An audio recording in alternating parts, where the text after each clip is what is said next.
ஒரு விஞ்ஞானி இருந்தார். அவர் பேர் என்னன்னா ஹோ, இதுதான் அவர் பேர்.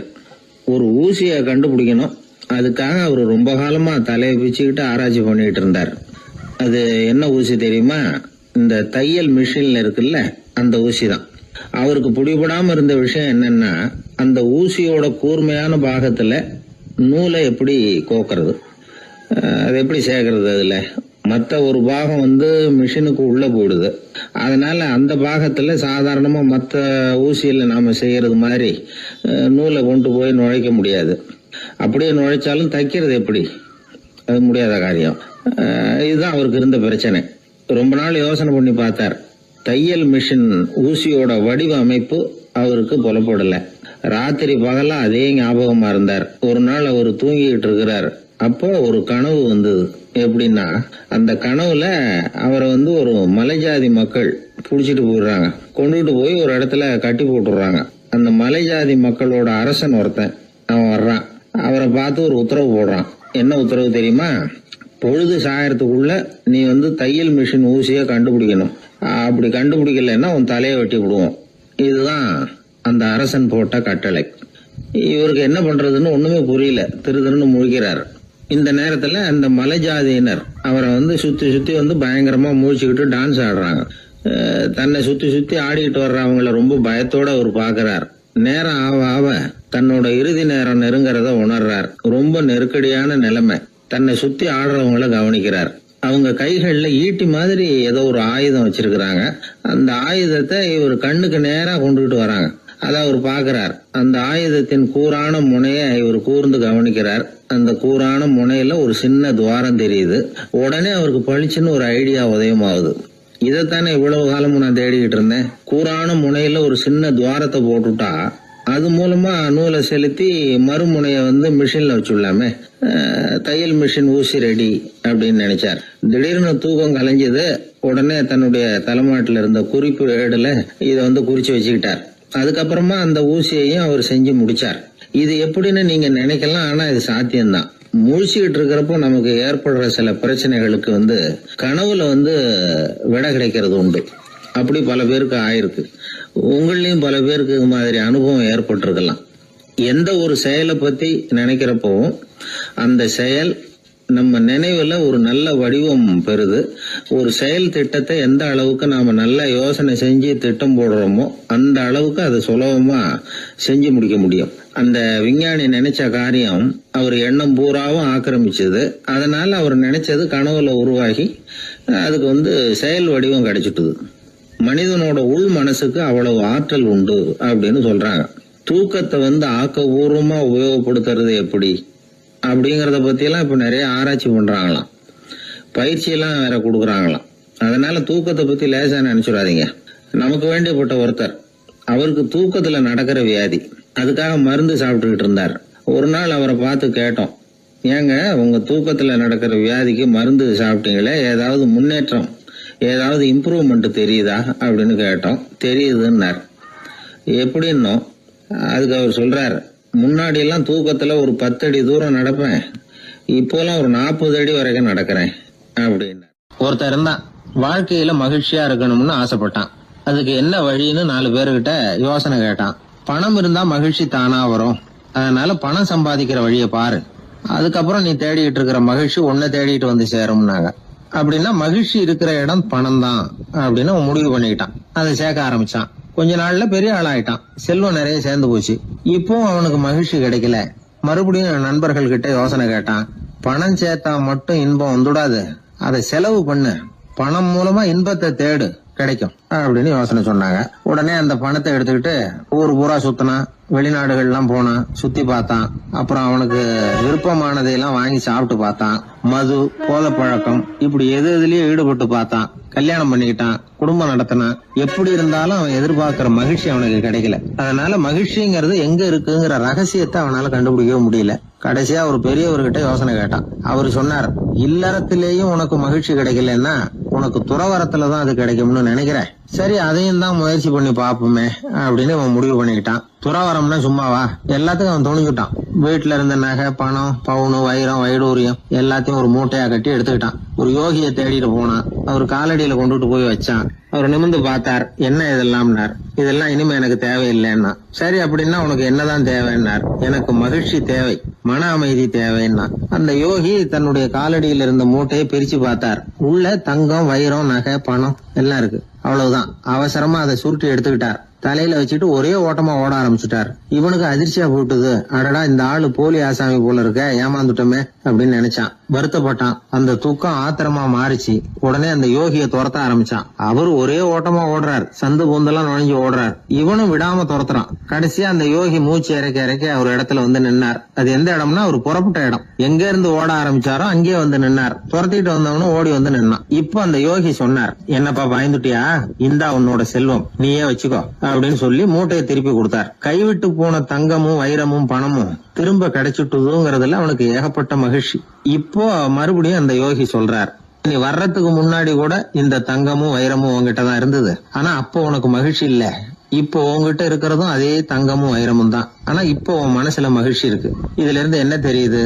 மகிழ்ச்சிங்கிறது வெளியில இல்ல, உள்ள இருக்கு. அது நம்ம மனசுல இருக்கு. இதை நல்லா புரிஞ்சுக்கணும். தங்கத்தையும் வைரத்தையும் மூட்டை கட்டி தலையில வச்சுக்கிட்டு அலைஞ்சானே, அவன் மாதிரிதான் நம்மள பல பேருக்கும் மகிழ்ச்சி எங்க இருக்குங்கிற உண்மை புரியறது இல்ல. அதனாலதான் பல சமயங்கள்ல நாம மகிழ்ச்சிக்காக அடுத்தவங்களை சார்ந்து இருக்கிறோம். நமக்கு வேண்டியப்பட்ட ஒருத்தன் பணம், நகை எல்லாத்தையும் ஒரு மூட்டையா கட்டி எடுத்துக்கிட்டு ஒருத்தர் காலடியில வச்சான்.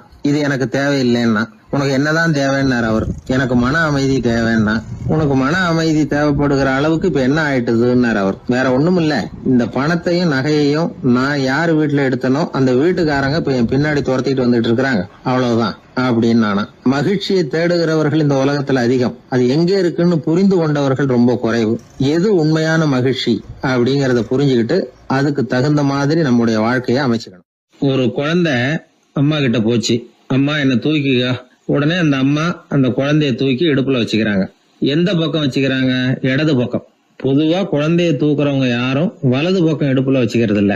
விவரம் தெரியாத சில ஆம்பளைகளை அப்படி தூக்கி வச்சுக்கிட்டு அலையிறது உண்டு. ரொம்ப காலமாவே குழந்தைகளை இடுப்புல இடது பக்கமா வச்சிருக்கிற பழக்கம் தான் இருந்து வந்திருக்குது. இதுக்கு ஆய்வாளர்கள் என்ன காரணம் சொல்றாங்க தெரியுமா? அப்படி இருந்தாதான் குழந்தை சொல்றத, குழந்தை நினைக்கிறத தாயினால நல்லா உணர முடியுதாம். இடது பகுதி ஆட்சி பண்றது, குறிப்பா காதின் தலைமையாக இருக்கிறது வலது பக்கம் தான். அதனால தாய் குழந்தைக்கு பதில் சொல்லவோ, அது என்ன கேக்குதுங்கிறத சீக்கிரமா புரிஞ்சுக்கிட்டு நடந்துக்கவோ அதுதான் சௌரியம் அப்படின்னு ஆய்வாளர்கள் இதுக்கு காரணம் சொல்றாங்க. இதனால என்ன ஆகுதான்? தாய்க்கும் குழந்தைக்கும் நெருக்கம் அதிகமாகுதான், குழந்தைக்கும் பாதுகாப்பு அதிகமா. அது மட்டும் இல்ல, ஒரு தாய் தன்னுடைய குழந்தைய இடுப்புல சுமக்கிறதுனால அவள் நினைக்கிறத, அவளோட இதய துடிப்ப குழந்தை உணர்தான். 9 மாதத்துக்கும் அதிகமா இருந்த இடம் இல்லையா, அதனால அவளை பத்தி நல்லா அறிந்து கொள்ளுகிற வாய்ப்பும் குழந்தைக்கு கிடைக்குது. நம்ம முன்னோர்கள் ரொம்ப காலத்துக்கு முன்னாடியே வலது கைய பார்க்க ஆரம்பிச்சிட்டாங்களாம். அவங்க பயன்படுத்திய கல் ஆயுதங்கள்லாம் வலது பக்கமா தான் தீட்டப்பட்டிருக்குது. அதுல இருந்து நமக்கு என்ன தெரியுதுன்னா, வலது கையை தான் உபயோகப்படுத்தி இருக்கிறாங்கிறது தெரியுது. இப்படி எல்லாம் இருந்தா கூட இன்னைக்கு நம்மள 10ல் ஒருத்தருக்கு ஒரு பழக்கம் உண்டு, அது இடது கை பழக்கம். ஆனாலும் 2 கைகளும் ஒற்றுமையா இருக்கிறதுக்கு தான் ரொம்பவும் முயற்சி பண்ணுதான். இப்போ வலது கை பழக்கம் உள்ளவங்க பேசுறதுக்கு, எழுதுறதுக்கு, செயல்படுத்துற தலைமையகம் தலையின் பின்புறம் பிடரியில் இருக்குது. இடது கை பழக்கம் உள்ளவங்களுக்கு மூளையில 2 பக்கங்கள்லயும் தலைமையகம் இருக்குது.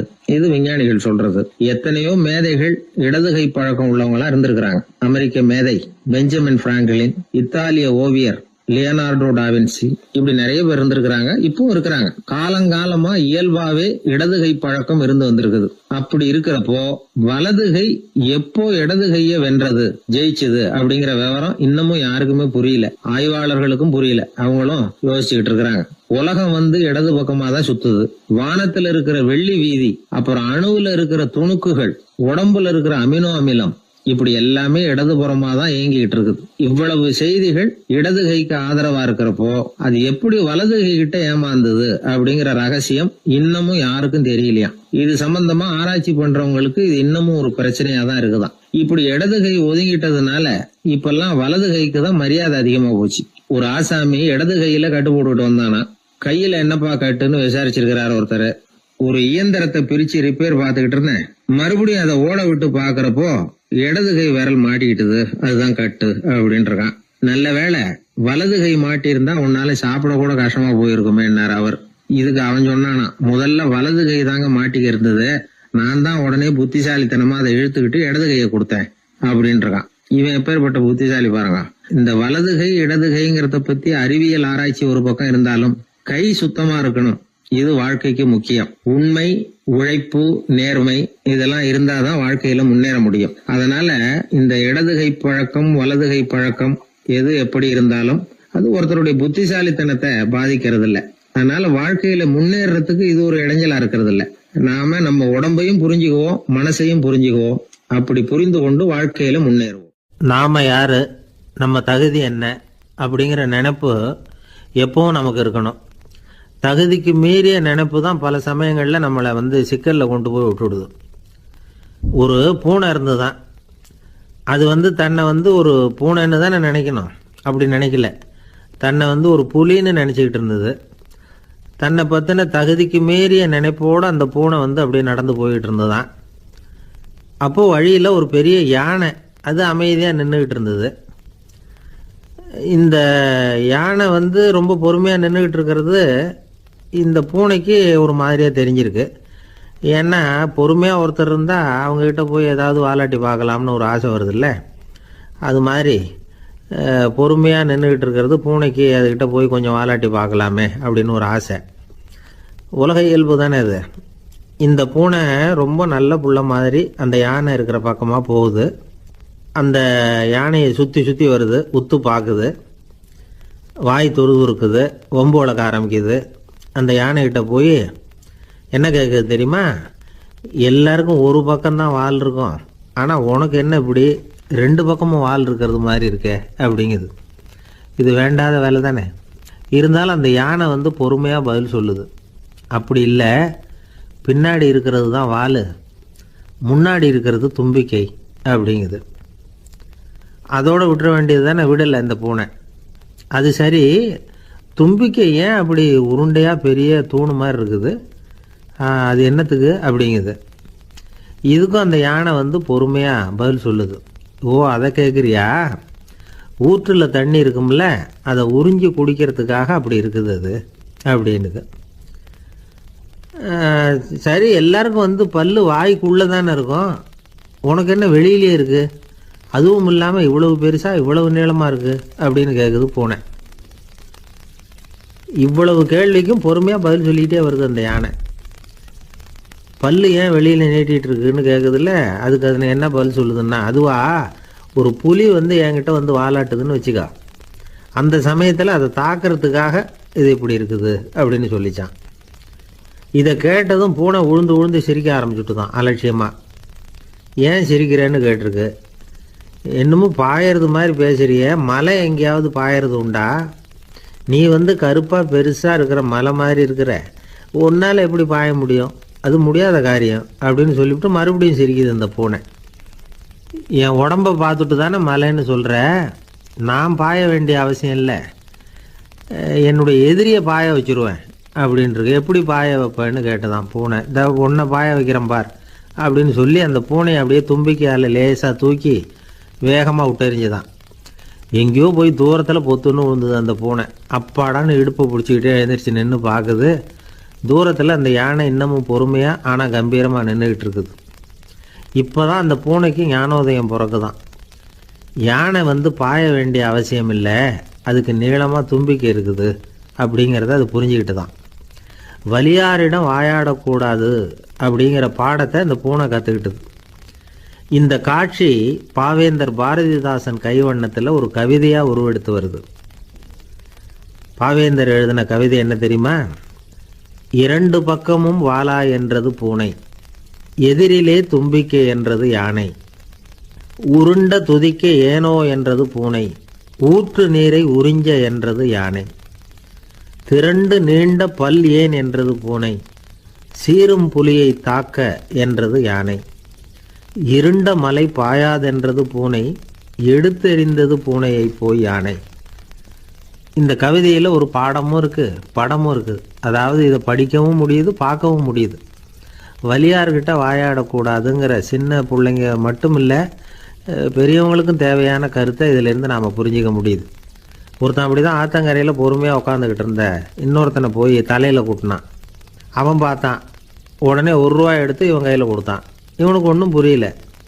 அவன் சொன்னான், இந்த ஊரில் இப்படி ஒரு வழக்கம், யாரை கூட்டினாலும் ஒரு கூட்டுக்கு ₹1 வீதமாக கொடுத்துட்றது பழக்கம் அப்படின்னு பொறுமையாக சொல்லியிருக்கிறான். இவனுக்கு ரொம்ப ஆசை உண்டாயிட்டுது. உடனே ஊருக்குள்ளே ஓடினான். கொஞ்ச நேரம் கழித்து திரும்பி ஓடி வந்தான். அந்த முதல் ஆசாமியை மறுபடியும் பார்த்தான்.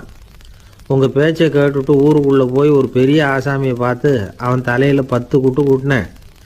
ஆனால் அவன் உடனே என்கிட்ட இருந்ததை எடுத்து என் கையிலேயே கொடுத்துட்டான் அப்படின்னா. என்னத்தை பணத்தையான்னு கேட்டிருக்கிறான். இல்லை பல்லு அப்படின்னு சொல்லி கையில் காட்டினானான். எல்லாமே நாற்காலிக்கு ஆசைப்படாதவர்கள் அப்படின்னு சொல்லிட முடியாது. ஏன்னா நிறைய பேர் நாற்காலிக்கு ஆசைப்படுறவங்கள நாம் பார்க்குறோம். உட்கார்றதுக்கு ஒரு நாற்காலி கிடைச்சிடாதா, அதோட ஒரு கால் உடஞ்சி முக்காலியாக இருந்தாலும் பரவாயில்ல, ஒரு மாதிரியாக அனுசரித்து உட்காந்துக்கலாம் அப்படின்னு அலையிறவங்க எத்தனை பேர்.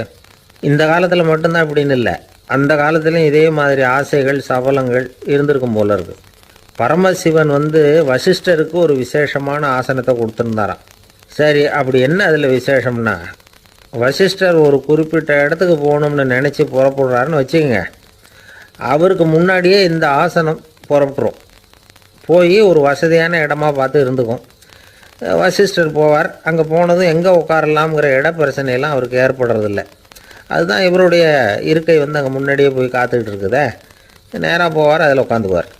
மற்ற முனிவர்கள்லாம் இதை பார்த்தாங்க. அவங்களுக்கு பொறாமையாக இருந்துதான். எல்லாரும் ஒரு இடத்துல கூடி இதை பற்றி பேசியிருக்கிறாங்க. என்ன இது, நாமளும் அவரை மாதிரி தானே இருக்கிறோம், இருந்தாலும் நமக்கும் அது மாதிரி ஒரு ஆசனம் கிடைக்கலையே அப்படின்னு யோசனை பண்ணியிருக்காங்க. சரி, நேராக பரமசிவன்கிட்டே போவோம், இதை பற்றி கேட்போம் அப்படின்னு நினச்சிக்கிட்டு போனாங்களாம். பரமசிவனை பார்த்துருக்குறாங்க. ஐயா, நாங்களும் முனிவர்கள் தானே, வசிஷ்டர் பண்ணுறது மாதிரி நாங்களும் உங்களை குறித்து கடும் தவம் பண்ணிக்கிட்டு தானே இருக்கிறோம். அப்படி இருக்கும்பொழுது அவருக்கு மட்டும் ஏன் இந்த விசேஷ சலுகை அப்படின்னு கேட்டிருக்காங்க. அதுக்கு பரமசிவன் சொன்னாராம், முனிவர்களே, உங்கள் கேள்விக்கு நான் பதில் சொல்கிறேன், ஆனால் அதுக்கு முன்னாடி நீங்கள் ஒரு காரியம் பண்ணணும்னாராம். என்ன செய்யணும் சொல்லுங்கன்னு இருக்காங்க. நீங்கள் ஒவ்வொருத்தரும் தனித்தனியாக போய் உங்களை விட உயர்ந்த ஒருத்தரை தேடி கண்டுபிடிச்சி அவருக்கு அதிதி பூஜை பண்ணி அவரை ஒரு மண்டலத்துக்குள்ளே என்கிட்ட அழைச்சிட்டு வந்துருங்க அப்படின்னாராம். சரின்னு எல்லாரும் புறப்பட்டுருக்காங்க. அவங்க போனதுக்கப்புறம் நந்தி தேவனை அழைச்சி வசிஷ்டரை கூப்பிட்டுக்கிட்டு வர சொன்னாராம். அவர் வந்தார், வணங்கினார். வசிஷ்டரே, இன்னையிலேருந்து ஒரு மண்டலத்துக்குள்ளே உங்களை விட தாழ்ந்தவர் ஒருத்தரை தேடி கண்டுபிடிச்சி அவருக்கு அதிதி பூஜை பண்ணி அவரை என்கிட்ட கூப்பிட்டுட்டு வாங்கன்னு விட்டார். சரின்னு இவரும் புறப்பட்டு போயிட்டார். கொஞ்ச நாள் ஆச்சு. முனிவர்கள்லாம் திரும்பி வந்தாங்க. பரமசிவன் முன்னாடி நின்னாங்க. ஐயா, எவ்வளவோ தேடி பார்த்துட்டோம், எங்களை விட உயர்ந்தவர்கள் யாருமே கிடைக்கல அப்படின்னாங்களாம். வசிஷ்டரும் சேர்ந்தார். ஐயா, எவ்வளவோ தேடி பார்த்தேன், என்னை விட தாழ்ந்தவர் யாருமே கிடைக்கல அப்படின்னாராம். அவரே தொடர்ந்து சொன்னார், என்னுடைய மனைவி எனக்கு அடங்கினவ தானே, அவளுக்காவது அதிதி பூஜை பண்ணி அழைச்சிட்டு வந்துடலாமான்னு யோசித்து பார்த்தேன். என்னோட மனசு அதுக்கும் இடம் கொடுக்கல. ஏன்னா அவளோட விரதத்துக்கு முன்னாடி நாம் ஏமாத்திரம் அப்படின்னு யோசித்து பார்த்தேன். அதனால் அந்த எண்ணத்தையும் கைவிட்டுட்டேன் அப்படின்னு ரொம்ப வருத்தத்தோடு சொன்னாராம். இதை கேட்ட உடனே மற்ற முனிவர்களுக்கு வெக்கமாக போச்சு. இந்த உலகத்தில் நம்மளை விட மேலானவங்க யாருமே இல்லைன்னு நாம் நினச்சோம். வசிஷ்டரோ தன்னை விட தாழ்வானவங்க யாருமே இல்லைன்னு நினைக்கிறார். பரமசிவன் ஏன் அந்த ஆசனத்தை அவருக்கு மட்டும் கொடுத்தார் அப்படிங்கிற கேள்விக்கான பதில் அவங்களுக்கு கிடச்சிட்டு தான். இந்த காலத்தில் நாம் எப்படி நினைக்கிறோம்னா, எல்லாரும் நம்மளை விட மட்டமானவங்கன்னு நினைக்கிறோம். அதனால் நாம் மட்டும் நாற்காலியில் உட்காந்தா போதும் அப்படின்னு நினைக்கிறோம். ஏமாந்து போனவங்க சந்தர்ப்பம் பார்த்து காலை வாரி விட்டுறாங்க, கீழே விழுந்து காலை உடச்சிக்கிறோம். அதுதான் இன்றைக்கி நடக்கிறது. ஒரு அம்மா தன்னோட வீட்டுக்காரரை ஒரு மனோதத்துவ டாக்டர்கிட்ட அழைச்சிட்டு போனாங்களாம். என்ன ப்ராப்ளம்னு கேட்டிருக்கார் டாக்டர். எங்கள் வீட்டுக்காரர் அடிக்கடி நாற்காலியில் உட்காந்து காலை உடச்சிக்கிறார் அப்படின்னாங்களாம். அப்படின்னா அந்த நாற்காலியில் தான் ஏதோ கோளாறு அப்படின்னாரான் டாக்டர். அப்படி இருக்க முடியாது டாக்டர் அப்படின்னாங்களாம் அந்த அம்மா. அது எப்படி அவ்வளோ உறுதியாக சொல்கிறீங்கன்னு கேட்டிருக்கார் அந்த டாக்டர். எங்கள் வீட்டில் நாற்காலியே கிடையாது டாக்டர், இவர் இருக்கிறதா நினச்சிக்கிட்டு உட்கார்றார், அதுதான் ப்ராப்ளம். அப்பா, மின்சார பல்பு ஃபீஸாக போயிட்டுது, வேற ஒன்று வாங்கி மாட்டணும் அப்படின்னா பையன். சரி, போய் புதுசாக ஒன்று வாங்கிட்டு வாடா அப்படின்னு காசு கொடுத்தாரு அப்பா. இவன் ஓடி போய் வாங்கிட்டு வந்தான். அப்பா கிட்ட கொடுத்தான். அவர் மாட்டினார். அதுக்கப்புறம் அவரை பார்த்து ஒரு கேள்வி கேட்டான். ஏன்பா, இந்த பல்பு ஏன் உடைய மாட்டேங்குது அப்படின்னா. இது என்னடா கேள்வி, நாம கீழே போடல அதனால உடையலன்னார். அப்பாவோட புத்திசாலித்தனம் அவ்வளவுதான். ஆனா பையன் கேட்டது அந்த அர்த்தத்துல இல்ல. ஒரு மின்சார பல்பு குமிழின் கண்ணாடி இருக்குல்ல, அதோட கனம் எவ்வளவு இருக்கும்? ஒரு 1/2 மில்லிமீட்டர் அவ்வளவுதான் இருக்கும் அந்த கனம். அவ்வளவு மெலிசா இருக்கிற ஒரு கண்ணாடி குமிழ இந்த ஹோல்டர்ல மாற்றம் நம்ம விரலால அழுத்தி புடிச்சு திருக வேண்டியிருக்கு. அந்த சமயத்துல அப்படி செய்யறப்ப அது உடையறது இல்ல. நம்ம விரலோட அழுத்தத்தை தாங்கி நிற்கிற அளவுக்கு அதுக்கு பலம் எங்க இருந்து வந்தது? இதுதான் பையன் கேட்ட கேள்வியோட அர்த்தம். இந்த காலத்து பிள்ளைங்களுக்கு விஞ்ஞான அறிவு அதிகம், அதனால இப்படி எல்லாம் கேள்வி கேட்பாங்க. அப்பாவுக்கு தெரியுதா இல்லையான்னு சோதிக்கிறதுக்காக கூட இப்படி கேட்பாங்க. இந்த மாதிரி சோதனைக்கெல்லாம் இந்த காலத்து அப்பாக்கள் தயாரா இருக்கணும். இல்லைன்னா பையன் அலட்சியமா நினைச்சிருவோம். மின்சார பல்பு கண்ணாடி மெலிசா இருந்தாலும் நாம அழுத்தி பிடிக்கிறப்போ அது உடையாம இருக்கிறதுக்கு காரணம், நாம இயற்கையோட ஒரு தத்துவத்தை அதுல பயன்படுத்தி இருக்கிறோம். அது என்ன இயற்கையின் தத்துவம்? அதுதான் முட்டை ஓட்டு தத்துவம். இது இயற்கை உருவாக்கின ஒரு தத்துவம். ஆதி காலத்திலேயே இயற்கை இந்த தத்துவத்தை உருவாக்கி விட்டது. அதாவது பறவைகளோட முட்டை ஓடு எப்படி இருக்கு, அதோட கனம் எவ்வளவு இருக்கும்? மின்சார பல்பு மாதிரி தானே, ரொம்ப மெலிசா தான் இருக்கு. பறவைகள் இனவிருத்திக்காக முட்டை போடணும். அந்த முட்டை எப்படி இருக்கணும்? இயற்கை கொஞ்சம் யோசிச்சு பார்த்தது. முட்டை ஓடு ரொம்ப கனமா தடிமனா இருந்தா உள்ள வளர்ற குஞ்சு அதை உடைச்சிக்கிட்டு வெளியில வர முடியாம போயிடும். அதே நேரத்துல அது ரொம்ப மெலிசா இருந்தா தாய் பறவைகள் அது மேல உட்காந்து அடகாக்குறப்போ உடல் எடை தாங்க முடியாம முட்டைகள் உடைஞ்சு போயிடும். என்ன பண்றது? முட்டை பலமாவும் இருக்கணும், பலம் இல்லாமல் இருக்கணும். குஞ்சு அதை உடைச்சுக்கிட்டு வெளியில வரணும். தாயால அது உடையக்கூடாது. ஒரே நேரத்துல உறுதியாவும் உறுதி இல்லாமலும் முட்டை ஓடு அமையணும்னா அது எப்படி சாத்தியம்? இது கொஞ்சம் குழப்பமாவும் நமக்கு புரியாத மாதிரி இருக்குது இல்ல. அதனாலதான் இதை தத்துவம் அப்படின்னு சொல்றோம். முட்டை ஓட்டு தத்துவம் இயற்கை கண்டுபிடிச்ச ஒரு அபூர்வமான அமைப்பு. அதுதான் முட்டை வடிவம். இது தாய் பறவை சுலபமா முட்டை போடுறதுக்கு ஏற்ற ஒரு வடிவம். முட்டை சதுர வடிவமா இருந்தா அதை போடுறதுக்கு எவ்வளவு கஷ்டம். அப்புறம் அது மேல செலுத்தப்படுகிற அழுத்தம் 4 பக்கமும் பரவி விடுது. அதனால அந்த அழுத்தத்துக்கு பலம் குறைஞ்சிருது. குறிப்பிட்ட சிறு பரப்புல அளவுக்கு அதிகமா விசை செலுத்தப்படுறது இல்ல. அதனால முட்டையோட வடிவம் தான் அந்த உறுதிக்கு காரணம். இது எப்பேற்பட்ட தத்துவம். இதுதான் மின்சார பல்பு செய்யறப்போ நாம காப்பி அடிச்சிருக்கிறோம். பொதுவா வகுப்புல காப்பி அடிச்சாதான் முட்டை போடுறது வழக்கம். நாம முட்டையே காப்பி அடிச்சிருக்கிறோமே, இது எப்பேற்பட்ட காப்பி. ஒரு ஆசிரியர் வகுப்புல பசங்களை பார்த்து ஒரு கேள்வி கேட்டாராம். கோழி முட்டை இடுமா, முட்டை போடுமா அப்படின்னு கேட்டாராம். ஒரு பையன் எந்திரிச்சு பதில் சொல்லியிருக்கிறான். கோழி முட்டை இடும், முட்டை போடாது அப்படின்னு சொல்லியிருக்கான். இவன் ஏன் போடாதுன்னு கேட்டாராம் ஆசிரியர். போட்டா உடஞ்சிரும் சார் அப்படின்னு பையன். ஒரு திருடன் ஒரு வீட்டுல போய் திருடணும்னு திட்டம் போட்டான். இருட்டுனதும் போய் திருடணும். ஆனா ராத்திரி ஆனா வாசல் கதவை சாத்தி உள்பக்கம் தாழ்பால் போட்டுருவாங்களே, என்ன பண்றது, எப்படி வீட்டுக்குள்ள போறது? இவன் யோசனை பண்ண ஒரு முடிவுக்கு வந்தான். சரி, பகல் நேரத்திலேயே யாருக்கும் தெரியாம அந்த வீட்டுக்குள்ள நுழைஞ்சிருவோம். அங்க போய் எங்கேயாவது ஒளிஞ்சுக்குவோம். இருட்டுற வரைக்கும் பேசாம இருப்போம். ராத்திரி எல்லாரும் தூங்கினதுக்கு அப்புறம் நைஸா போய் பீரோவை திறந்து இருக்கிறது பூரா எடுத்துக்கிட்டு ஓடியாந்துடலாம் அப்படின்னு திட்டம் போட்டான். அதே மாதிரி ஒரு நாள் மத்தியானத்துக்கு மேல அந்த வீட்டுக்காரன் எங்கேயோ வெளியில புறப்பட்டு போனான். வீட்டுக்கார அம்மா அடுப்பங்கரையில என்னவோ சமைச்சுக்கிட்டு இருந்தாங்க. திருடன் பார்த்தான். இதுதான் சமயம்னு அந்த வீட்டுக்குள்ள மெதுவா நுழைஞ்சிட்டான். எங்க ஒளியலாம்னு பார்த்தா வலது பக்கம் ஒரு ரூம் இருந்தது. அங்க போனான். அங்க ஒரு படுக்கை அறை, அங்க ஒரு பெரிய கட்டில் இருந்தது. அதுக்கு அடியில போய் பதுங்கிட்டான். இருட்டுனது நம்ம வேலையை ஆரம்பிக்கலாம், அது வரைக்கும் பொறுமையா இருக்கணும் அப்படின்னு சொல்லி பேசாம வாயை மூடிட்டு கம்முன்னு இருக்கிறான். ரொம்ப நேரம் கழிச்சு வெளியில போயிருந்த வீட்டுக்காரன் திரும்பி வந்தான். சாப்பிட்டான். லைட்டை நிறுத்தி விட்டு படுத்துட்டான். அந்த அம்மாவும் வேலையெல்லாம் முடிச்சுட்டு படுத்துட்டாங்க. நடு ராத்திரி. விடி விளக்கு லேசா எரிஞ்சுக்கிட்டு இருக்கு. வீட்டுக்காரன் லேசா கண்ணை முழிச்சான். கட்லுக்கு நேரா எதிரில ஒரு கண்ணாடி. அதுல பாக்குறான், கட்லுக்கு கீழே ஒரு திருடன் ஒளிஞ்சு இருக்கிறது தெரிஞ்சு போச்சு. உடனே அவன் திருடன் திருடன்னு சத்தம் போடல, யோசனை பண்ணான். மேஜையில இருக்கிற கத்தி எடுத்து கையில வச்சுக்குவோமா அப்படின்னு யோசனை பண்ணான். இந்த சந்தர்ப்பத்துல கத்தியை உபயோகப்படுத்துறதை விட புத்தியை உபயோகப்படுத்துறது தான் சாமர்த்தியம் அப்படின்னு நினைச்சான். உடனே அது பிரகாரம் செயல்பட ஆரம்பிச்சுட்டான். என்ன பண்ணான் தெரியுமா? எதையும் வெளியில காட்டிக்காம ரொம்ப சர்வசாதாரணமா தன்னுடைய மனைவி கிட்ட பேச ஆரம்பிச்சான். மனைவியும் புத்திசாலி, அதனால அவங்களுக்கு தெரியும். அவங்களும் வீட்டுக்காரர் கேட்ட கேள்விக்கு பொருத்தமா பதில் சொல்ல ஆரம்பிச்சாங்க. இவன் கேட்டான், இத பாரு, நமக்கு குழந்தை பிறந்தா அதுக்கு கிருஷ்ணமூர்த்தின்னு தான் பேர் வைக்கணும் அப்படின்னா. அதெல்லாம் முடியாது. ஆம்பளை பிள்ளையா இருந்தா ஏகாம்பரம், பொம்பளை பிள்ளையா இருந்தா பங்கஜவல்லி, இதுதான் அவங்க மாமனார் மாமியார் பேர், அதான் வைக்கணும் அப்படின்னாங்க அந்த அம்மா. அதெல்லாம் முடியாது, நான் முடிவு பண்ணிவிட்டேன் கிருஷ்ணமூர்த்தின்னு கத்தனா அவன். இல்ல ஏகாம்பரம் பங்கஜவல்லின்றது இந்த அம்மா. வாதம் முத்தி போச்சு.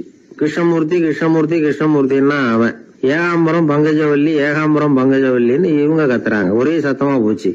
இத கேட்டதும் பக்கத்து வீட்டுல இருந்தவங்க எழுத்த வீட்டுல இருந்தவங்க எல்லாம் எழுந்திரிச்சு ஓடி வந்து இவங்க வீட்டு கதவை தட்ட ஆரம்பிச்சுட்டாங்க. தடன்னு இவன் சாவகாசமா எழுந்திரிச்சு போய் கதவை திறந்தான்.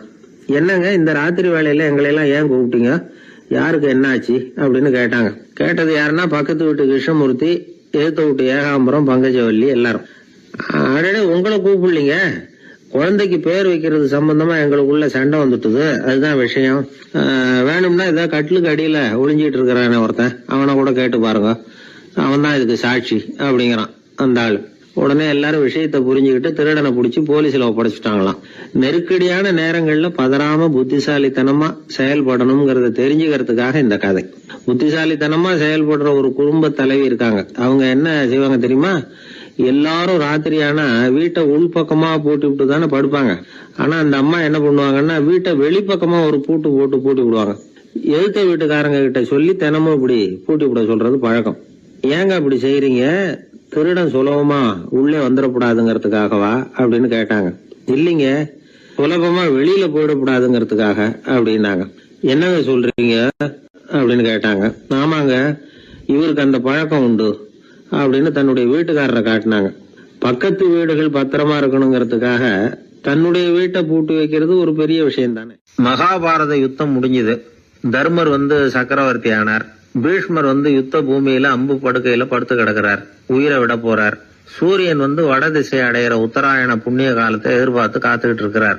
அந்த சமயத்துல தர்மர் கண்ணங்கிட்ட அனுமதி வாங்கிட்டு பீஷ்மரை பாக்கிறதுக்காக குருக்ஷேத்திரத்துக்கு வரார். தம்பிமார்கள் திரௌபதி எல்லாரும் கூட வர்றாங்க. பீஷ்மரை பார்த்து எல்லாரும் வணங்குறாங்க. யுதிஷ்டர் பீஷ்மர்கிட்ட வர்ணம், ஆசிரமம், மக்கள் கடமை, அரசருடைய கடமை, இது மாதிரி விஷயங்களை பத்தி நிறைய கேள்விகள்லாம் கேட்கிறார். அவரு ஒவ்வொன்னா கேட்டுக்கிட்டு இருக்கிறாரு. பீஷ்மரும் அதுக்கு தகுந்த பதில் சொல்லிட்டு இருக்கிறார். இப்படி பீஷ்மர் யுதிஷ்டருக்கு தர்மோபதேசம் செஞ்சுக்கிட்டு இருக்கிறப்போ திரௌபதிக்கு சிரிப்பு வந்துட்டுதான். கழுக்குன்னு அந்த அம்மா சிரிச்சுட்டாங்க. அந்த சத்தத்தை கேட்ட பீஷ்மர் தர்மோபதேசத்தை பாதியில நிறுத்தினார். திரௌபதிய பார்த்தார். மகளே ஏமா சிரிச்சேன்னு கேட்டார். என்ன மன்னிச்சிருங்க பிதாமகரே, ஏதோ தெரியாம சிரிச்சுட்டேன்னாங்க அவங்க. குழந்தாய், உன்ன மாதிரியே உள்ள உத்தம பெண்கள் காரணம் இல்லாம பலர் முன்னிலையில இப்படி சிரிக்க மாட்டாங்க, வெக்கப்படாம விஷயத்தை சொல்லுன்னாரு அவர். திரௌபதிக்கு கண் கலங்க ஆரம்பிச்சு. சுவாமி, நீங்க இப்போ இவ்வளவு தர்மோபதேசம் பண்ணிட்டு இருக்கிறீங்க, இத பாக்குறப்ப எனக்கு திடீர்னு ஒரு சந்தேகம் வந்துட்டுது. அதாவது இன்னைக்கு தர்மத்துக்கு இவ்வளவு சிறந்த விளக்கத்தை கொடுக்கற இதே பிதாமகர் அன்னைக்கு கௌரவர் சபையில துச்சாதனன் என்ன மானபங்கப்படுத்த முயற்சி பண்ணினப்போ வாய் மூடி மௌனமா பாத்துக்கிட்டு சும்மா தானே இருந்தார். அந்த சமயத்துல இவ்வளவு ஞானத்தையும் எங்க விட்டு வச்சிருந்தார்? ஒருவேளை அதுக்கப்புறம் தான் இந்த தர்ம விஷயங்களை எல்லாம் கத்துக்கிட்டாரா அப்படின்னு யோசிச்சுக்கிட்டு இருக்கிறேன். அப்படி யோசிச்சப்பதான் அந்த சிரிப்பு வந்துட்டுது, என்ன மன்னிச்சிருங்க அப்படின்னாங்களாம். பிதாமகர் இதுக்கு அமைதியா பதில் சொல்ல ஆரம்பிச்சார். குழந்தாய், உன்னோட கேள்வி நியாயமானதுதான். இதுல உன்னை நான் மன்னிக்கிறதுக்கு என்னமா இருக்கு? துரியோதனன் சபையில நான் இருந்தப்போ எனக்கு அந்த அறிவு இருக்கதான் செய்தது. ஆனா துஷ்டனான துரியோதனன் உணவை நான் அப்ப சாப்பிட்டுக்கிட்டு இருந்தேன், அவன் போட்ட சாப்பாட்டை சாப்பிட்டுக்கிட்டு இருந்தேன். அது காரணமா என்னுடைய அறிவு மழுங்கி போச்சு. நல்லது கெட்டதை பத்தி ஆலோசிக்க முடியாம போயிட்டுது. தீயவர்கள் போடுற சாப்பாட்டை சாப்பிட்டா சாப்பிடுறவனுடைய மனமும் உடம்பும் கெட்டு போடும் அப்படின்னு சாஸ்திரம்லாம் சொல்லுது. ஆனா இப்போ போர்ல அர்ஜுனன் என் மேல எய்த அம்புகளால என் உடம்புல இருந்த ரத்தம் எல்லாம் வெளியேறி போச்சு. கெட்ட உணவை சாப்பிட்டதுனால உண்டான ரத்தம் பூராவும் இப்போ உடம்பு விட்டு வெளில போயிட்டுது. அதனால என் புத்தியும் தெளிஞ்சுட்டுது. அதனாலதான் இப்போ இந்த அளவுக்கு தர்மத்தின் தத்துவங்களை சரியா எடுத்து சொல்ல முடிஞ்சது அப்படின்னு பீஷ்மர். இதுல இருந்து நாம தெரிஞ்சுக்க வேண்டியது என்னன்னா, யாரு சாப்பிட கூப்பிட்டாலும் உடனே முண்டி அடிச்சுக்கிட்டு கிளம்பி போய் முதல் பந்தியில உட்காந்துடக்கூடாது. கூப்பிடுறவங்க எப்படிப்பட்டவங்க, நல்லவங்களா கெட்டவங்களா அப்படின்னு எல்லாம் யோசிச்சு பாக்கணுமா. கெட்ட எண்ணத்தோட போடப்படுகிற சாப்பாடு புத்தியை மழுங்கடிச்சிரும் அப்படிங்கிறது ஒரு பெரிய இந்த காலத்துல பெரியவங்க சொல்ற ஒரு உண்மை. எத்தனையோ பேர் பெரிய உத்தியோகத்துல இருக்கிறவங்கள விருந்துக்கு கூப்பிட்டு சாப்பிட்டு முடிச்ச கையோட முக்கியமான பேப்பர்ல எல்லாம் கையெழுத்து வாங்கிட்டு விட்டுருவாங்களே. கூப்பிடுறவங்க மனசை புரிஞ்சுக்கிட்டு அதுக்கப்புறம் போறதா வேண்டாமா அப்படிங்கறத முடிவு பண்ணணும். சாப்பாட்டுல அவ்வளவு விஷயம் இருக்குது. பீஷ்மருக்கே அந்த நிலைமைன்னா நாமெல்லாம் ஏமாத்திரம். சில சந்தர்ப்பங்கள்ல சாப்பாடு புத்தியில ஒரு தெளிவு உண்டாக்குறதும் உண்டு. ஒரு ஊருக்கு ஒரு பெரிய மகான் வந்தார். அவரு சாப்பிடுறதே இல்ல, எப்போவாவது கொஞ்சம் தண்ணி பால் அவ்வளவுதான். ருசியெல்லாம் கடந்தவர்.